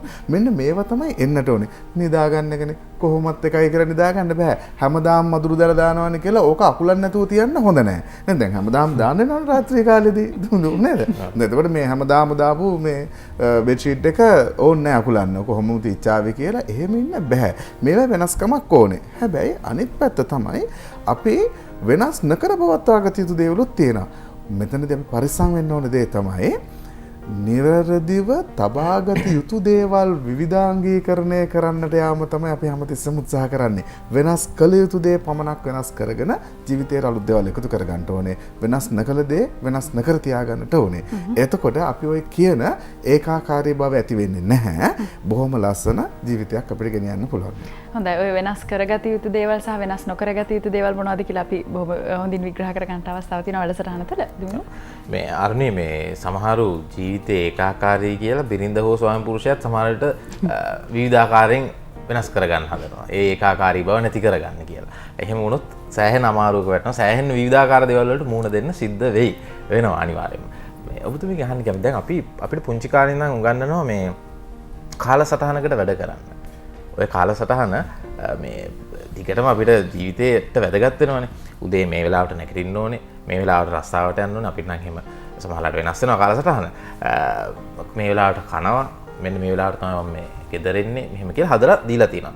මේකට අර වර්තමානයේ ආව S5 ක්‍රමය කියලාත් එකක්. දැන් මේක හරි ඒකාකාරීනේ. ඔය විවිධත්වය අපිට එතකොට පුරුදු වෙන්නේ නැහැනේ පුංචි කාලේ ඉඳලම. විවිධත්වයක් ගැන හිතන්න අපි සමහර විටකදී පෙළඹෙන්නේ නැහැනේ කියලා කෙනෙක්ට තර්ක කරන්න පුළුවන්. කොහොමද ඔබතුමිය මේක දකින්නේ? මේ විවිධත්වය ගැන කතා කරන වෙලාවේ මම හිතනවා ඒක වැදගත් කියලා කෙනෙක්. ඔව් දැන් අර වෛද්‍යතුමත් කිව්වා වගේ ඒකාකාරී බව තියෙන්න ඕනේ යම් යම් අවස්ථාවන් වලදී. යම් යම් අවස්ථාවන් වලදී ඕක වෙනස් වෙන්නට ඕනේ. දැන් අපි ඔය කියන වගේ උදේ පාන්දර නැගිටින එක ඒ වගේ දේවල් සාමාන්‍ය දේවල්. හැබැයි දැන් විශේෂයෙන් කියන්නට ඕනේ කාන්තාවෝ නිවසේ ඉන්න කාන්තාවෝ හුඟක් ඒකාකාරීව තමයි ජීවත් වෙන්නේ. මොකද ඒ අයට තියෙන්නේ එකම ක්‍රියාපටිපාටියක් කරගෙන ළමයි ටික ඉස්කෝලේට යන උදේ පාන්දර කෑම ටික හදලා දෙනවා ඊට පස්සේ ටීවී එක බලනවා ආ ඉන්නවා ඊට වඩා දෙයක් ලොකු දෙයක් නැහැ. එතකොට මං හිතන්නේ ඔය ඒකාකාරී බව නැති කරගන්න යම් යම් අවස්ථාවන් වලදී කාන්තාවන් පෙළඹිලා තමයි අපි ළඟට එන්නේ අධිකරණයට හුඟක් අවස්ථාවල් වලදී. ඒත් එක්කම සමහරට කාන්තාවට හිතෙනවා තමන්ගේ ස්වාමි පුරුෂයා යනවා කාර්යාලයට. ඔහු ඕන තරම් කාන්තාවන් එහෙම නැත්නම් හිතවතුන් හිතවතියන් ලිහෙලියන් ආශ්‍රය කරනවා. මට ඒ කිසි දෙයක් නැහැ. මම හැමදාම මේ ගේ ඇතුළේ ඉන්නවා කියන එක හිතෙනවා.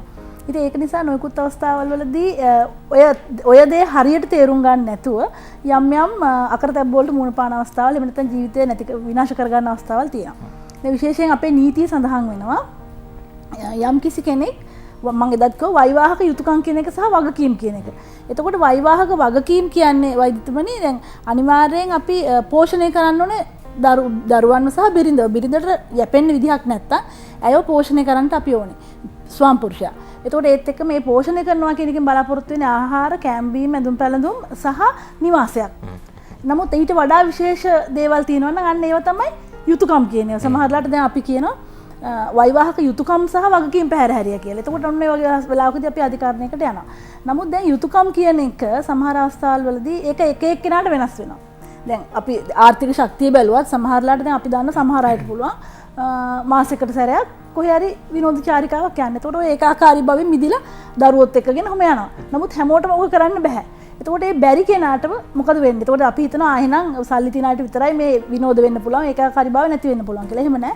මම හිතන්නේ තමන්ගේ තියෙන වත්කම් වලින් තමන්ගේ තියෙන හැකියාවෙන් සහ තමන්ට හැකි විදිහට මේක වෙනස් කරන්නට පුළුවන්.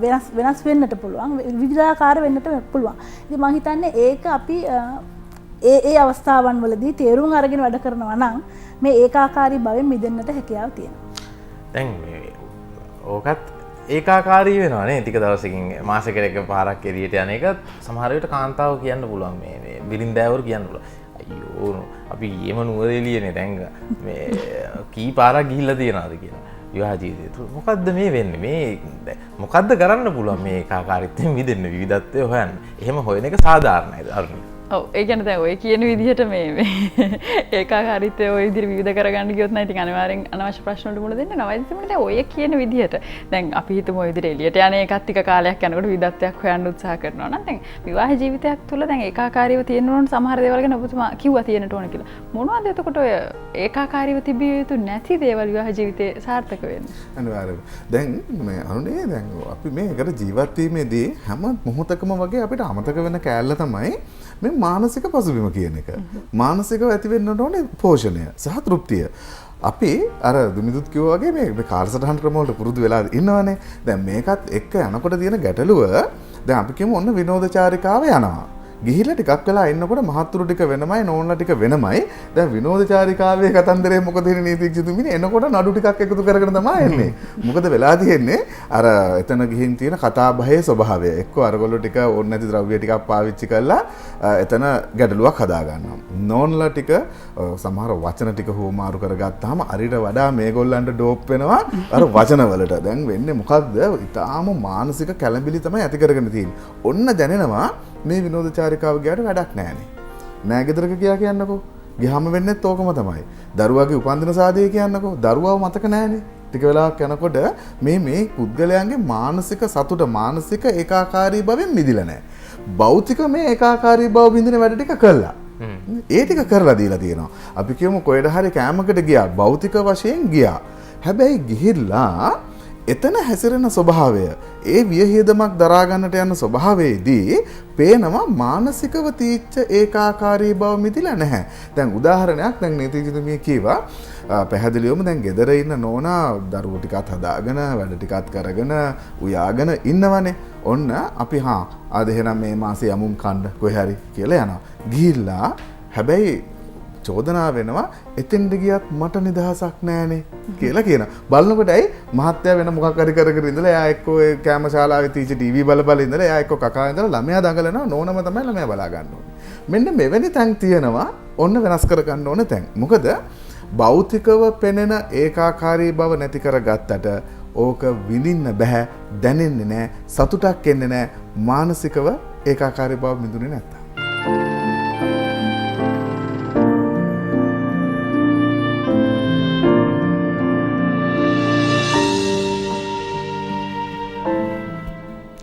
නැතත් අපි මං හින්දා ඔබ සමගින් එකතු වෙනවා. අපි කතා කරන්නේ මේ විවාහයේ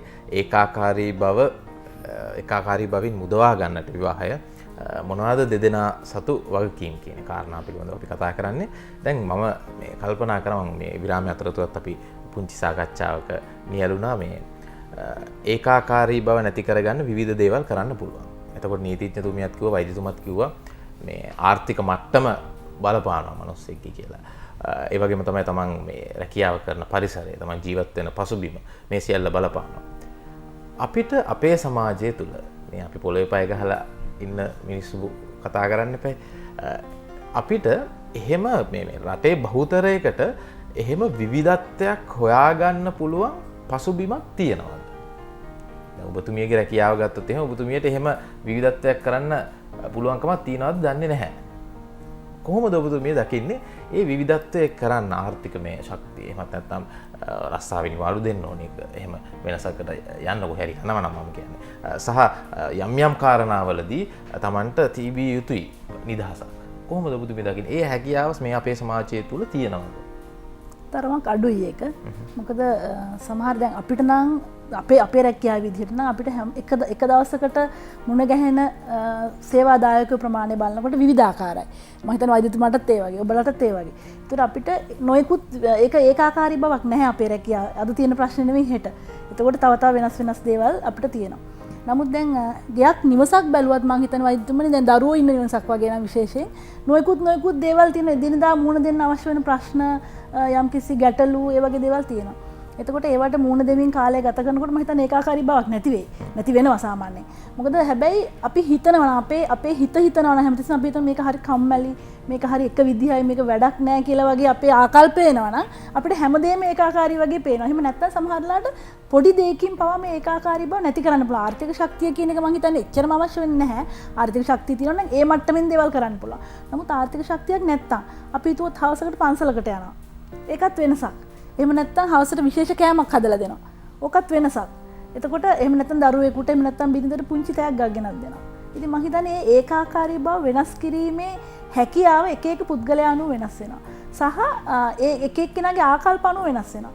ඉතින් වැදගත් වෙන්නේ මම හිතන්නේ ඒකාකාරී බව කියන එක ගැන අපි දොස් කියනවා නෙමෙයි. දොස් කිය ඉන්න එක නෙමෙයි කරන්න ඕනේ. ඒකෙන් මිදෙන්න සහ අපි ඒක වෙනස් විදිහකට හිතන්නට ඕනේ. සහ අලුත් විදිහකට හිතනවා නම් මම හිතනවා ඒකාකාරී බව කියන එක මේ ජීවිතේ හුඟක් අඩු කරගන්න පුළුවන්. ඒ කියන්නේ අපි ඒක කරන දේ අපි ආශාවෙන් කරන්න දැරකිද සමහරු හිතන නීතිඥවරියක් කිල්ලකම අයියෝ හැමදාම ප්‍රශ්න හැමෝගෙම ප්‍රශ්න ඔළුවට එනවා. එතකොට මෙයා මේ කොහොමද මේ ජීවත් වෙන්නේ? ගෙදර ගිහිල්ලත් ඔය ප්‍රශ්න ගෙදර අරගෙන අපි එහෙම අරයන්නේ නැහැ. මොකද අපි කාර්යාලයේදී ප්‍රශ්නයක් කෙනෙක්ගේ අහුවාම ඒ ප්‍රශ්නේ ඒ වෙලාවට අදාළ උත්තරේ දෙනවා. එහෙම නැත්නම් ඒ විසඳුම දෙනවා. ඊට පස්සේ ඒක ගෙදර අරයන්නේ නැහැ ආයි. එතකොට ඒක නිසා මම කියන්නේ අපි අපේ ආකල්පයේ තියෙන්නට ඕනේ. අපි ඒකාකාරී බවින් මිදිලා අපි විවිධ විදිහට හොඳින් ජීවත් වෙන්න සහ ඒක කොහොමද මේ ජීවිතයට අපි ඇතුල් කරගන්නේ කියන එක ගැන අපි දැනගෙන ඉන්නට ඕනේ. ඒක බුද්ධිමත්ව හිතනවා නම් මම හිතනවා ඒකාකාරී බව හුඟක් අඩු වෙයි කියලා. ඔව් දැන් වෛද්‍යතුමනි විතර කලින් කතා බහේදී ඔබතුමා බොහොම හොඳ තැනකට මේ මාතෘකාව ගෙනාවා. මොකද භෞතික ඒකාකාරී බවෙන් මිදුණාට වැඩක් නැහැ. මානසික ඒකාකාරී බවෙන් මිදෙන්නේ නැතුව කියලා. වර්තමාන සමාජය තුල ගත්තත් ඉතිහාසයේ ඉඳන් ගත්තත් අපේ සංස්කෘතිකමය වෙන්න පුළුවන්, සමාජීය වෙන්න පුළුවන්. මේ හේතුත් එක්ක කාන්තාවකට, බිරිඳකට, එහෙම නැත්නම් මවකට පැවරුණු එක්තරා කාර්යභාරයන් එක්ක එක්තරා සීමාවක්, රාමුවක් තියෙනවා. මේක තමයි ඔබ කළ යුතු කියන දේ මනසට වැටිලා ඉවරයි. මොන දේ කරත් ඔය කියන මානසික ඒකාකාරී බවෙන් ඒ හේතු නිසා දෙන්න බෑ. සමහරට සැමියාට පියාටත් එහෙමයි. වගකීම් රාශියක් පැවරිලා තියෙනවා. ඒ රාමයේ වුන් ඉන්නවා. මේ පරිසරයත් එක්ක මේ සංස්කෘතිකමය හෝ කෙසේ හෝ මේ වටපිටාවත් එක්ක ඔය කියන මානසික ඒකාකාරී බවෙන් ප්‍රායෝගිකව මිදෙන්න පුළුවන්ද වර්තමාන සමාජයේ ජීවත් වෙන මිනිස්සුන්ට? ඔව් අන්නේ හොඳ ප්‍රශ්නයක් ඇහුවේ. මොකද මේ ඇයි මේ මානසික ඒකාකාරී බවෙන් අපි නොබිදෙන්නේ? දැන් අර කලින් කතා කළා වගේ ගිය විනෝදචාරිකාවෙත් ඒක බිඳිලා නැහැ. ඇයි උනේ නැත්තේ? දැන් බලනකොට හේතුව තමයි මේ මානසික වශයෙන් අපි හදාගත්ත රාමු ටික. ඔයාට මනෝවිද්‍යාවේ කියනවා විවිධ පුද්ගලයන් තුළ තියෙන ආකල්පයන්. මේ ආකල්ප කියන්නේ ඇති කරන ලද දේවල්. මේවා ඔක්කොම ඇති කරන ලද දේවල්. ඒකට ආගම, දහම, සංස්කෘතිය, රටක තියෙන නීති රීති පද්ධති මේ ඔක්කොම ටික බලපානවා. මේ ඔක්කොම වඩා දරුණුවට බලපාන දේ තමයි ඒ සමාජයේ ජන කොටස් විසින් සාදා ගන්නා ලද විවිධ නීති ටික. දැන් සමහර පෞල් පරිසරවල තියෙනවානේ මේවා කියන්නේ අරනේ අපේ පවුලට නම් ගැලපෙන්නේ නැහැ. නේද? සමහරට තදින් කියනවා කපලා කොටලා ගඟේ මූදේ දැම්මත් දෙන්නේ නම් නෑ. මෙහෙම තද දේවල් තියෙනවා. මේ වගේ අය අපේ ගෙදරට අපි වැද්දාගන්නේ නැහැ. දැන් කොහොමද මේ ටික ආවේද? ඒක සාමාන්‍ය ආගම දහමක හෝ නීතියක තියෙන එකක් නෙමෙයි. දැන් ඔන්න බලන්න තරුණ තරුණියෝ දෙන්නෙක් සාමාන්‍යයෙන් අතාල්ලගෙන ගියාට පාරේ ඕක එච්චර ලොකු ගැටලුවක් වෙන්නේ නැහැ. හැබැයි අපි කියමු විවාහකයි අවුරුදු 35 40ක් වෙලා දරුවෙක් දෙන්නෙක් ඉන්න යුවලක් දකින්නව වෙන කෙනෙක් කවුරු හරි ළමයි ටික නැතුව චිත්‍රපට ශාලාවක පොලිමේ ඉන්නවා අතල්ලාගෙන. හොඳේ අර නෝන ටිකක් කොටට වගේ ඇඳලා කොණ්ඩේට පාට කරලා මහත්යක් ටිකක් හිර වෙන්න ටී-ෂර්ට් එකක් වගේ ඇඳලා ඩෙනිම් කලිසමක් එහෙම ඇඳගෙන මේ දබල මේ ජෝඩුව මේ දෙදෙනා චිත්‍රපට ශාලාවක දොරගොඩ හිටියොත් අපේ හාදයන්ට කොහොම දැනේද නීතිඥතුමියනි? පුළුවන් නම් නඩුවකුත් දායි. තරහ වෙන්න එපා කොට මම කියන්නේ ඇත්ත. මේ මිනිසුන්ගේ කටෙන් එළියට එන වචන අරුණි කියනවා ළමයි ඉන්න වැඩිහිටි මිනිස්සු තියෙන අසෝබනකම නැහැදිච්චකම තාම හැදිලා නැහැ. මේ මිනිහට විසේ තාම. දෙන්නම එකයි කියලා කියනවා. ඇයි මේකට අවසර නැත්තේ? මේක වෙන්නට ඕන දේ. මේකට වෙන්න ඕන දේ. දුමිදු මේක වෙන්න ඕනේ. දරුවන් සිටිනවා. ඒක අපේ යුතුයකම. අපි හදලා දෙන්නට ඕනේ. දරුවෝ ඉන්නවා කියලා 35යි 40යි කියලා ඇයි ඒ අයට අර ආදරණීය ජීවිතය ගෙනියන්න බැරි? ඇයි අර මානසික නිදහසත් එක්ක මානසික ඒකාකාරී භවෙන්ම තාම ඉන්නේ? දැන් චිත්‍රපටිය බලන්න යන්න වෙන්නේ කොහොමද? අපි දෙන්න චිත්‍රපටියක් බලන්න යනකම් ගෙදර අයත් කියනවා ළමයි ටිකක් තරන් ගියා. දැන් අනේ අර මුළු ගෙදරම තමයි යතනාපව වෙන්නේ නේද කිසිද ළමයින්ට ගැලපෙන එකක් බලන්න යන්නත් ළමයින්ට ගැලපෙන එකක් බලන්න යන්නේ ඊට පස්සේ ළමයි දෙන්නා මැද්ද තියාගෙන අම්මයි තාත්තයි දෙපැත්තෙන් වාඩි වෙලා නේද අර දිහා බලන් ඉන්නවා ඊට පස්සේ ලමයි දඟලනකොට තට්ටු කරනවා කෑ ගහන්න එපා කියලා කියනවා දැන් ඉතින් ආයි ළමයි බල ගෙදර හිටියා වගේම තමයි අර දෙන්නට ළඟින් වාඩි වෙලා ඉන්නත් නැහැ දැන් මොකද උනේ භෞතික විවිධත්වයක් වුණා හැබැයි මානසිකව අපි ඒකාකාරයි ඒ නිසා ඒ චිත්‍රපටි බලන්න යන්න ටික විඳින්න නැහැ. ඒ පාරෙන් තව දේවලුත් වෙනවා. ඒක විවිධ පවුල්වල ළමයා ටිකක් දඟලලා මොන හරි වුණොත් එහෙම නෝනට තමයි බැනුම් අහගන්න වෙන්නේ. එක්ක නෝනලා මහත්තුරුන බයින්ලා තියෙන එළියට ඉන්නකොට ළමයා බලා ගන්න තේරෙන්නේ නැද්ද කියලා අහන අයත් තියෙනවා. එතකොට ගෙදර ඇවිල්ලා හිතනවා අනේ චිත්‍රපටි බැලුවට වඩා හොඳයි ගෙදර හිටියා නම් කියලා කියනවා. ඔන්න එතකොට එළියට එනවා වැඩක් නැහැ. ඕ මුකුත් කළා වැඩක් නැහැ කියලා ඒකාකාරී ජීවිතේ. ඒ හින්දා අරුණිය ආහපේක ඉතා හොඳයි. මතක තියාගන්න ඕනේ සමාජයක් ඇතුලේ අපි මේ බලන විදි බොහෝම වැරදි චින්තනයන් අප තුළ තියෙනවා. ඉතා වැරදි ආකල්පයන් අප තුළ තියෙනවා. මේ ටික වෙනස් වෙන්නට ඕනේ. බොහොම වැදගත් මේ කියපු කාරණාව. අපිට දුරකථන නම්තුවක් තිබෙනවා මේ මොහොතේදී සම්බන්ධ කරගන්න. ආයිබුවන්. ඔබතුමිය පුංචි උදව්වක් කරන්න අපිට මේ රූපවාහිනී යන්ත්‍රය හඬ අඩු කරන්න මට මාවම ඇහෙනවා. හරි. එතකොට පැහැදිලිව අපිට කතා කරන්න පුළුවන්. ඉදිරිපත් කරන්න ඔබතුමියගේ ප්‍රශ්නය. මට දැනගන්න දොස්තර මේ මට දැනගන්න ඕනේ මේ මම දැන් අවුරුදු 10ක් වෙනවා විවාහ වෙලා. බබාලා දෙන්නෙක් ඉන්නවා දුව ඉස්කෝලේ 4 වසර පුතා මොන්ටිසෝරි යනවා මහත්තයා දැන් අවුරුදු 3කට ඉස්සරහ රට ගියා රට ගියේත් එයා එක එක සම්බන්ධ තියෙන නිසා මම යවුවා රට හරි ගිහිල්ලා හොඳට ඉඳලා එයි කියලා ඊට පස්සේ එයා ඒ ගෑනු කෙනෙක් අරන් ගිහින් තියෙනවා මගේම ගමේම කෙනෙක් මම මෙහෙනේ දුර පළාතක බදුල්ලි මම අල්ලපුවත්ින් ගමේම කෙල්ලෙක් අරන් ගිහිල්ලා දැන් එයාට ළමෙක් ඉන්නවා මට දැනගන්න ඕන දැන් නඩු කියනවා මිස් අවුරුදු 3ක් තිස්සේ ඒක ළමයි දෙන්නට බලන්නවත් එන්නේ නැහැ. ළමයි දෙන්න තාත්තට කතා කරන තාත්තේ එන්න අපි බලන්න එන්නේ කියලා. මෙයා එන්නේ නැහැ. ලංකාවට ඇවිල්ලා හැංගි ඉඳලා යනවා. එක එකන අපිට කියන මහත්තයා ඇවිල්ලා ගියා කියලා. ඊට පස්සේ දැන් මට ඊයේ කෝල් කරලා කියන උඹ ඩිවෝස් එක දෙන්නේ නැහැනේ දෙන්නේ නැත්තම් කියාගනි උඹ ඩිවෝස් එක තව අවුරුදු 2ක් වෙනකොට මට නිකම්ම ඩිවෝස් එක හම්බ වෙනවා කියනවා. මට දැනගන්න ඕන නිකම්ම එහෙම අවුරුදු 5ක් මේ අපි එකට ජීවත් වුනේ නැහැ කියලා ඩිවෝස් එක ගන්න පුළුවන් ද බැරිද කියලා මට දැනගන්න ඕන චුට්ටක්. පැහැදිලි අපිට. මම හිතන්නේ මට ඒකට පිළිතුරක් දෙන්න වෙන්නේ මේ දික්කසාදය කියන එක ලබා ගන්නට අධිකරණයේ හේතු කාරණා ඔප්පු කරන්න ඕනේ. අවුරුදු 7ක් නෙවෙයි අවුරුදු 50ක් 60ක් වෙන් වෙලා හිටියත් නිකම්ම දික්කසාදයක් ලැබෙන්නේ නැහැ. නමුත් අවුරුදු 7ක් වාසයෙන් හා සංවාසයෙන් වෙන්ව හිටියොත් දික්කසාදයක් ලබා ගැනීම යම්කිසි පහසුවක් තියෙනවා. ඒ කියන්නේ ලඝු කාර්ය පටිපාටිය කියලා තියෙන. මොකද ඒක ඉක්මනින් දික්කසාදයක් ලබා ගැනීමේ ක්‍රමයක්. ඒක උනත් ඔබට සිතාසි ලැබිලා ඔබ අධිකරණයට ගිහිල්ලා උත්තර ගොනු කරලා නඩුව විභාගයක් කරලා තමයි තීන්දුවක් දෙන්නේ. එහෙම නැතුව නිකම්ම නිකන් ඔය දැන් විදේශගත වෙලා වෙන් වෙලා හිටියා කියලා දික්කසාදය ලබා ගැනීමේ හැකියාවක් නැහැ. මම හිතන්නේ වඩා වැදගත් දේ තමයි ඔබ ওই දික්කසාදය ලබා නොදී ඉන්න එක හොඳයි මට පේන විදිහට. මොකද ඒක තේරුමක් නැහැ දරුවොත් ඉන්න නිසා සහ ඔබගේ කිසිම වැරද්දක් නැහැ. එතකොට දැන් ඔහුට කවදාකවත් දික්කසාදයක් ඉල්ලා සිටීමේ හැකියාවක් නැහැ. මොකද ඔහු දැනටමත් අනාචාරය ජීවත් වෙන කෙනෙක්. වෙනත් කාන්තාවක් එක්ක දරුවෙකුත් ලැබිලා අනාචාරය ජීවත් වෙන කෙනෙක්. ඔහුට අධිකරණයට ගිහිල්ලා දික්කසාදය ඉල්ලා සිටීමේ හැකියාවක් නැහැ. මම හිතන්නේ ඔබටත් කිසිම ඔබට අවශ්‍ය නම් පුළුවන් අධිකරණයට ගිහිල්ලා දික්කසාදය ඉල්ලා සිටින්නට. ඔබට අවශ්‍යතාවයක් නැත්නම් දික්කසාදය ලබා දීම ප්‍රතික්ෂේප කිරීමේ අයිතිය ඔබට තියෙනවා. නඩත්තුවක් අවශ්‍ය නම් නඩත්තුවක් මම හිතන්නේ දැනටත් අවුරුදු ගණනාවක නඩුවක් තියෙන කතාවක් මට තේරුණා ඒ වගේ කතාවක්. කොහොමද නඩත්තුවක් ලබා ගැනීමේ හැකියාව තියෙන දරුවෝ අවුරුදු 18ට අඩුයි නම් සහ ඉගෙන ගන්න දරුවෝ නම් අවුරුදු 25 දක්වා නඩත්තුවක් ලබා ගැනීමේ හැකියාවක් තියෙන ඔබට ඔබේ සැමියාගෙන් ඔබට සහ දරුවන්ට ඔක්කොටම නඩත්තුවක් ලබා ගැනීමේ හැකියාව තියෙනවා. හරි. අපි මේ කතා කරේ ඒකාකාරී බවනේ. දැන් මේ ඒකාකාරී බව මේ දෙන්න නීති ප්‍රශ්නයක් අහපගත් බොහොම වැදගත්. මේ තව දෙයක් තමයි මම හිතුවා මේ දැන් අපි අර මේ අරුණි කිව්වනේ මේ එක රාමුවකට කොටු වෙනවනේ අම්මා කෙනෙක් වුණාම තාත්තා කෙනෙක් වුණාම මේ එක රාමුවකට කොටු වෙනවා. අපි කරන්න ඕනේ දේවල් මේවා කියලා.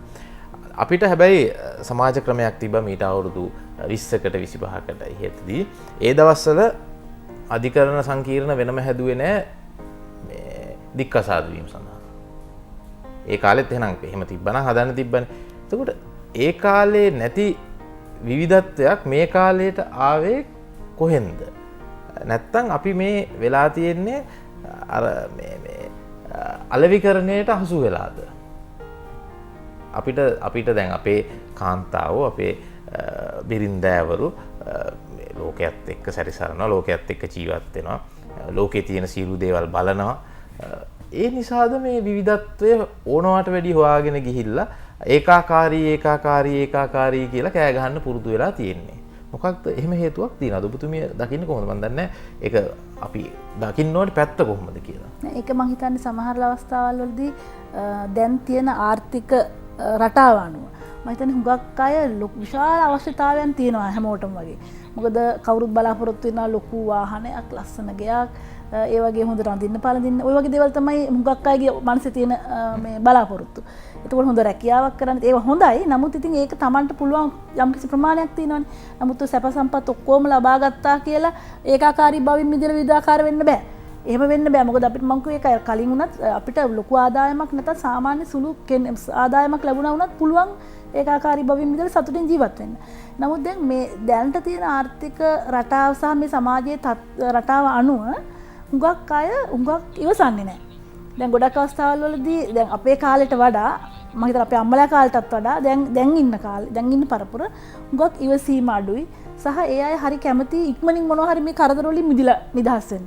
ඉතින් එතකොට දැන් සමහරලාට විවාහ සංස්ථාව රැක ගැනීම බලාපොරොත්තුෙන් අපි කැප කරන තරම් කවදාකවත් මම හිතන්නේ දැන් ඉන්න පරම්පරාව කැප කරන්නේ නැහැ.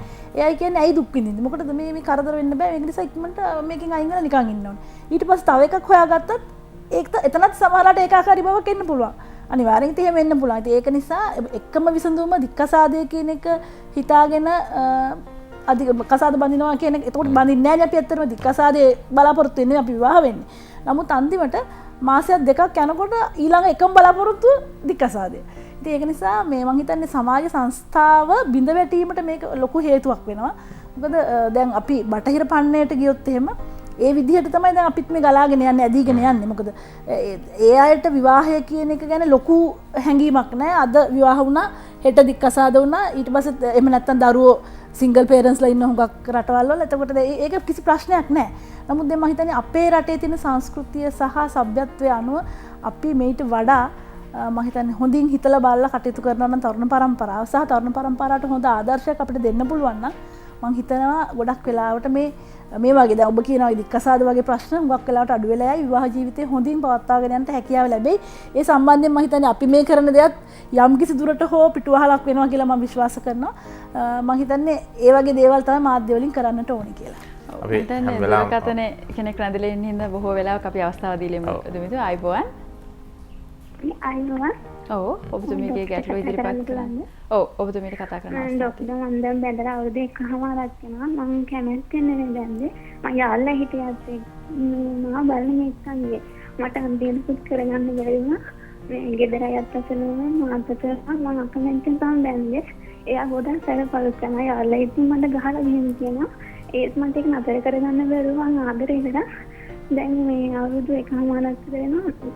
මට ගහනවා බලින්න ගොඩක් කුණු හරි වෙහින් බලින්න සක්කලා දින අනික මට නැන්දා මමත් එක්ක තමයි ඉන්නේ අනේ ඒක වැඩ කරන්නේ මේ ගොඩක් හරදර තියෙන මම යත් එක තාම අවුරුදු එකමාරට තනියෙන් ගමනක් ගිහිල්ලා නැහැ මේ මගේ නැන්දාම ඉන්න කෙනෙක් නැහැ කොහොමද ගමන යාලට යාලා දවසම ෆිල්ම් එක බලන්න යන්න ගිහිල්ලා මේ මහත්තයාගේ තාත්තේකෝ මේ අම්මත් එක්ක යන්නේ කියලා ඉතින් අපි ඒත් කියන අනික යමන යත්තේ කතා කරපිනවද මගේ නැන්දම කැමති නැහැ කුටු ගානක් මේ කාමරේට කතා කරනවා කියලා මේ ගොඩක් ප්‍රශ්න ගන්න හින්දා මේ අපි දෙන්න වෙනම වගේ ගෙදර ආවත් මාස්ටර්ට අපි දෙන්න වැඩි කතා කරන්නේ මම බිමනක් කියන්නේ නැහැ අනික මගේ මහත්තයාගේ තාත්තා මේ මම ගැන ගොඩක් සැක කරනවා මේ ටෝන් නම්බරවල් මම ගැන චෙක් කරන්නේ ගෙදරට කතා කරත් ඒ ඔච්චර කතා කරන්න කියලා බලනවා ඔච්චර මම ගැන සෝලියස් එකක් ඉන්නේ අනිගොන් ජීවිතේ නැති කරගන්න මේ ෆිල්ම් වල බිව්වා මේ ඒගොල්ලෝ මනෝ වෛද්‍යවරු මට කිව්වේ ගොඩක් උපදෙස් දුන්නා එයාලා ඒ දේවල් ගණන් ගත්තේ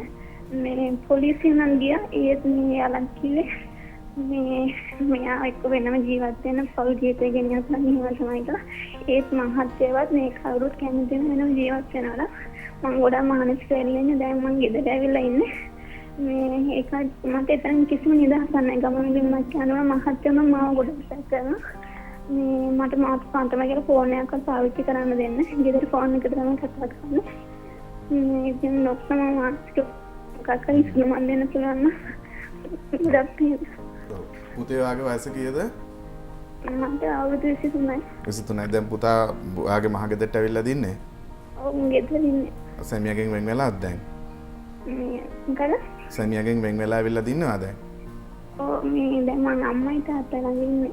එයාලන් ගොඩක් මානසික වෙන්නේ යන්නට එපා කියලා සම්බන්ධ නැතේ නන්නේ. ඒක කරගන්න දෙන්න දැන් මම බලන් යනවා.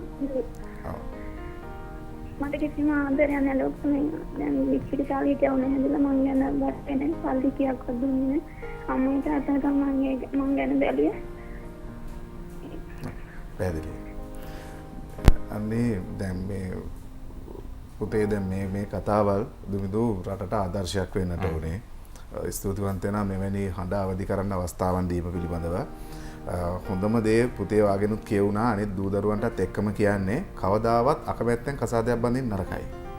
බැඳලා ඉවර වෙලා දික්කසාද වෙනවට වඩා හොඳම දේ තමයි දැන් වෛද්‍ය විද්‍යාවෙත් අපේ ආරම්භයේම වචනේ තමයි ප්‍රතිකාර කරන්න කියන එක නෙමෙයි කියලා දෙන්නේ. අරුණි අපිට කියලා දෙන්නේ ඉස්සෙල්ලාම ප්‍රතිකාරයක් කරන තත්වයට මිනිස්සෙක්ටපත් නොවි ඉන්න වළක්ව ගැනීම තමයි වෛද්‍ය විද්‍යාවේ පවා අරමුණ වෙන්නේ. ඒ නිසා හැමතිස්සෙම මතක තියාගන්න ඕනේ යම්කිසි කාරණයකදී ඒ වළක්වා ගැනීමට අපි කටයුතු කරන්න. පුතේ නමුත් දැන් වා යම් දුරක් ආවා. හැබැයි වාගෙන් එලිවෙච්ච කාරණා අනුව පේනවා මෙතන මේ අපේ මාතෘකාවටත් ගැළපීමක් තියෙනවානේ යම් විවිධත්වයන් සිද්ධ වෙලා තියෙනවා මෙතන. ඔය සැක කිරීම කියන එක අපි මීට කලින් කීපවතාවක් කතා කළා. කොච්චර කතා කරත් මදි මාතෘකාවක් විදිහට පේනවා දුමිදු. මොකද පැරනොයිඩ් පර්සනැලිටි කියන තත්ත්වයන් සහ ඔතෙලෝ සින්ඩ්‍රෝම් වගේ යම් යම් ලෙඩ රෝග තියෙනවා, පෞරුෂ ඌනතා ලක්ෂණ තියෙනවා. මේ අය පුදුම විදිහට සැක කරනවා. දැන් මේ පුතා කියපු කතාවත් එක්ක මම මේ ටික කියන්නේ. එතකොට මේක අඩු වැඩි වශයෙන් තියෙන්න පුළුවන්. දැන් එතකොට අනිත් පැත්තෙන් ඔය තමන්ගේ ලේලිව මේ නෑනව එළියට බස්සන්න තියෙන බයත් එච්චර හොඳ දෙයක් නෙමෙයි. මොකද තමන්ගේ සහෝදරයාට තමන්ගේ පුතාට ගෙදරට කැන්දන් ආපු ගැහණු ළමයා එළියට බස්සන්න බැරි තරම් චරිතයක් නම් මොකටද ගේන්නේ? නේද නේද? එතකොට අපිට අවංක විශ්වාසයක් දරා ගන්න පුළුවන් වෙන්නට ඕනේ. මා මේ චෝදනා කරනවා නෙමෙයි යම් අවස්ථාවන් තියෙන අපිට උපදේශන ප්‍රතිකාරයකට යන්න වෙන වෛද්‍යවරයෙක් හමු යුතු සමහර තැන් මේවා. එතකොට මේ අනිසි සැක හිතනවා නම් අනිසි ලෙස අපිට මෙහෙම අනිත් කෙනාව රැක ගන්න ඕනේ කියලා දැනනවා නම් ඒක හොඳ තත්ත්වයක් නෙමෙයි. එතකොට තමන්ගේ ගෙදර තමන්ගේ බිරිඳ සැමියටත් මේ ටික අදාළයි. එළියට බස්සන්න බය නම් තනියෙන් කඩේකට ගිහිල්ලා එනවට බය නම් ඒක එච්චර හොඳ නැහැ. හැබැයි සමාජයේ ලොකු ප්‍රශ්න තියෙනවා. ඒ නිසා ඇයට ආරක්ෂාව අපි සපයන්නට ඕනේ. එහෙම නිකරුණේ නිදැල්ල හරින්න කියන එක නෙමෙයි මේ කියන්නේ. නමුත් අනිසි බයක් දැනෙනවා නම් එසේ එළියට බස්සන්න බෑ කියලා වහාම අපි හොඳම උපදේශකවරයෙක් එක්ක හමු වෙලා කතා බහ කිරීම තමයි ඊට හොඳ දේ. සමහර වෙලාවට මේවෙන් වැරදි ප්‍රතිඵල ලබා ගන්නා චරිත ඉන්නවා. ඒ නිසා අපි පරිස්සම් වෙන්න ඕනේ. මේක අවසරයක් නෙමෙයි ඕන කෙනෙක්ට නිදැල්ලේ හැසිරෙන්න. නමුත් තමන්ට දැනෙනවා නම් එහෙම ඊටාම තද බල ලෙස අනිත් අයව ආරක්ෂා කරන්න ඕනේ. මේ කියන්නේ මේ පුතාට නෙමෙයි අනිත් චරිත ටිකට කියන්නේ. අනිත් කෙනා එළියට බස්සන්න බයයි. වහාම මේ කොහෙවත් යවන්න නැතුව ටෙලිෆෝන් භාවිතයට නොදී තම ඥාති මිත්‍රයෙක් එක්ක කතා කරන්නට නොදී දැඩි ලෙස ආරක්ෂා කරනවා නම් ඒ ඇතිවන ඒකාකාරී බව කියන්නේ ඉතා පීඩාකාරී තත්ත්වයක් කරන්නේ. ඒ වගේම අනිත් පැත්තට ආයෙ මතක තියාගන්න ඕනේ ලැබෙන නිදහස අයතු ලෙස ප්‍රයෝජනට නොගෙන ජීවත් වීම හරි වැදගත්. මොකද සමාජය කියන්නේ එළිය කියන්නේ ඒ ආරක්ෂාකාරී බව තියෙන තැනක් කියලා කියන්න බෑ දුමින්. හැමතැනම කිසිදුම තැනක කියන තරම් අපි කියන මහා ආරක්ෂාකාරී බවක් නැහැ. ඕන තැනක කෙනෙකුට වරදක් කරන්න අවස්ථාව තියෙනවා. ඒ වගේම නිවැරදි වෙන්න හැකියාවකුත් තියෙනවා. ඉතින් ඒ හින්දා අපි දෙගොල්ලන්ටම වගකීමක් තියෙනවා. දෙක මා දන්නා නීතිඥතුමියකින් උත්තරයක් ඕන වෙයි. ඒකට විවාහයේ අයිතියක් තියනවාද කියලා ගහන්න බයින්න. වෛද්‍ය විද්‍යානුකූලව නම් එහෙම ගහන්න බයින්න බෑ. කිසි කෙනෙකුට අඩන් තේට්ටම් කරන්න බෑ. යම් විදිහකින් ඒ සැමියාට උදව්වක් උපකාරයක් වෛද්‍ය විද්‍යාත්මක අවශ්‍ය වෙයි කියලා හිතනවා. පුතේ වාගෙන් කියවිච්ච එක දෙයක් තියෙනවා. අනවශ්‍ය ද්‍රව්‍ය පාවිච්චි කළා ජීවිතයෙන් සමුගන්න යන්න. එය කිසි වෙලාවක උත්තරයක් නෙමෙයි. ඒකෙන් කාටවත් යහපතක් වෙන්නේ නැහැ. ඔයාටවත් අනිත් අයටවත්. ඒ නිසා කරන්න ඕන දේ වැඩිහිටියෝ එකතු කරගන්න. සැමියටත් මා හිතනවා වෛද්‍යවරයෙක් මුණ ගැහිලා උදව්වක් ලබා දුන්නොත් මේ කසාද ජීවිතය යහපත් එකක් බවට පත් කරගන්න පුළුවන් වේවි. සමහරවිට නේද සමාජයේ තියෙන දේවල් අහපුවාම පුදුමත් හිතෙනවා. මොකද කෙනෙක්ට ලොකු ආදරයක් අවශ්‍යතාවයක් නැතුවත් බලෙන් හෝ අයිති කරගන්නවා ඒ කෙනාට පීඩාවන් කරන්න. මේ වගේ තත්ත්වෙට මිනිසුන්පත් වෙන්නේ ඇයි කියලාත් හිතනවා. දුමිත් මම හිතන්නේ අපි තාම අවුරුදු 23යි. තව ලොකු ගමනක් යන්න පුළුවන්. පොඩ්ඩක් පොතපත හොයලා බැලුවා නම් සැමියා අහිමි වෙලා ජීවිතේ ජයගත්තු කාන්තාවෝ කොයි තරම් ඉන්නවද මේ රට තුල. ඉතින් මම හිතන්නේ ඔබට වයස තියෙනවා, ඔබට කාලය එහෙම් පිටින් ඉතුරු වෙලා තියෙනවා. ජීවිතේ ගොඩ ගන්න ඉන්න බැරි කෙනෙක් එක්ක ඉන්නවා නම් ඉන්න එපා කියන එක නෙමෙයි අපි කියන්නේ. නමුත් ඔබගේ තීරණය ඔබ බුද්ධිමත්ව ගන්න. ජීවිතයෙන් සමු ගැනීම නෙමෙයි එකම විසඳුම බවට පත් වෙන්නේ. හෙට අනිද්දා ලබන අවුරුද්ද ඊට පස්සේ අවුරුද්දේ ඔබ සාර්ථක ජීවිතයකට සමහර විටකදී මුල පුරයි. මේ අපිට අනාවැකියක් කියන්න පුළුවන්. හරියට ජීවිතය ගැන බලලා හදාගත්තොත් එහෙම වෙයි. එහෙනම් අපිට වැඩි කතා කරන්න වෙන්නේ විරාමයක් ලබාගෙන අපි නැවත එකතු වෙමු.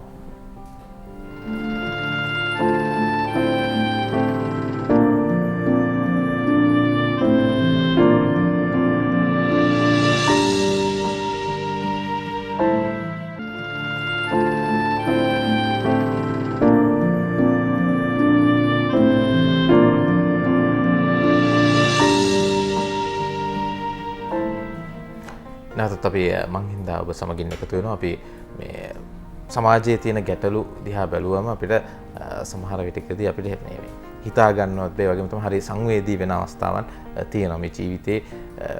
අඩු වයසින් කොයිතරම් දුකකට, පීඩාවකට, පීඩනයකට තමන්ගේ හිත යොමු වෙලාද කියලා. හැබැයි මේ සියල්ලම බිඳගෙන ජයග්‍රහණය කරා යන්න පුළුවන්. එහෙම ගියපු මිනිස්සු අනන්තයි, අප්‍රමාණයි, කියන්න වචන නැහැ. ඕනෑ තරම් ඉන්නවා. ඒ නිසා අන්න ඒ ඉලක්කයට යන්න, ඉලක්ක සපුරා ගැනීම බොහොම වැදගත් ජීවිතේ. හොඳ විදිහට, හරි විදිහට, නිවැරදි විදිහට ඉලක්ක සපුරා ගත යුතුයි. ඔබතුමීට අවස්ථාවක් තියෙනවා. මම හිතන්නේ අපි ඉස්සෙල්ලා ගැටලුව සම්බන්ධයෙන්ම පුංචි දෙයක් කියන්න. ඔව් මම හිතන්නේ දැන් වෛද්‍යතුමත් මගෙන් ඇහුවා වෛවාහක ජීවිතයේදී යම් අනිත් පාර්ශවයට හිරිහැර කරන්න පුළුවන්ද කියලා. කිසිසේත්ම එහෙම හැකියාවක් නැහැ. මොකද කාන්තාවක් කියලා කාන්තාව ස්වාමිපුරුෂයා ඇයව නඩත්තු කරා, ඇයව රැක බලාගත්තා, පෝෂණය කරා කියලා ඇය ඔහුගේ භාණ්ඩයක් නෙමෙයි, ආර්ථික භාණ්ඩයක් හරි එහෙම භාණ්ඩයක් නෙමෙයි. උට ඕන විදිහට දේවල් කරන්න බෑ. කිසිසේත්ම පහර දීමට, එහෙම නැත්නම් හිරිහැර කිරීමට, මානසිකව පවා හිරිහැර කිරීම තහනම්.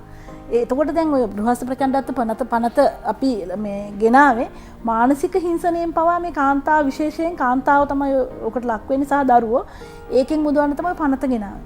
ඉතින් ඒ අනුව දැන් ඇයට හැකියාව තිබුණා ඔය වගේ ප්‍රශ්න තියෙනවා නම් ඇයට තිබුණා විශේෂයෙන් දැන් නොමිලේ නීති ආධාර කොමිෂන් සභාවට පැමිණියන නොමිලේ සියලුම සේවාවන් ලබා ගැනීම හැකියාව තිබුණා. මම හිතන්නේ නොදැනුවත්කම් වෙන්නේ නැති.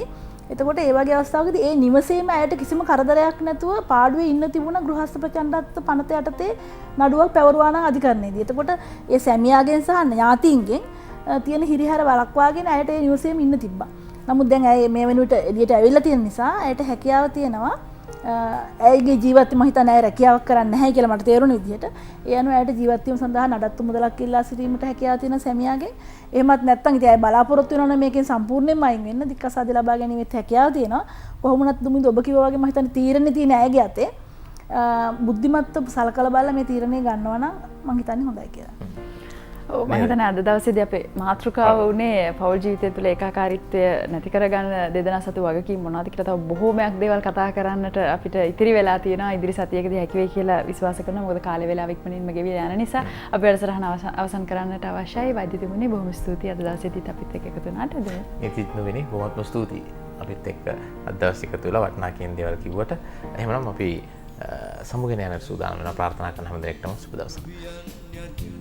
Mudutan ngejirille Yamu yamu yamu ngapi Emida yamu premiye Siude sinhabagen Motorat rang Seberagotemin Ilitanu wala Udubiyan yatil Mudutan ngejirille Yamu yamu yamu ngapi Evidayamu premiye Siude sinhabagen Motorat rang Seberagotemin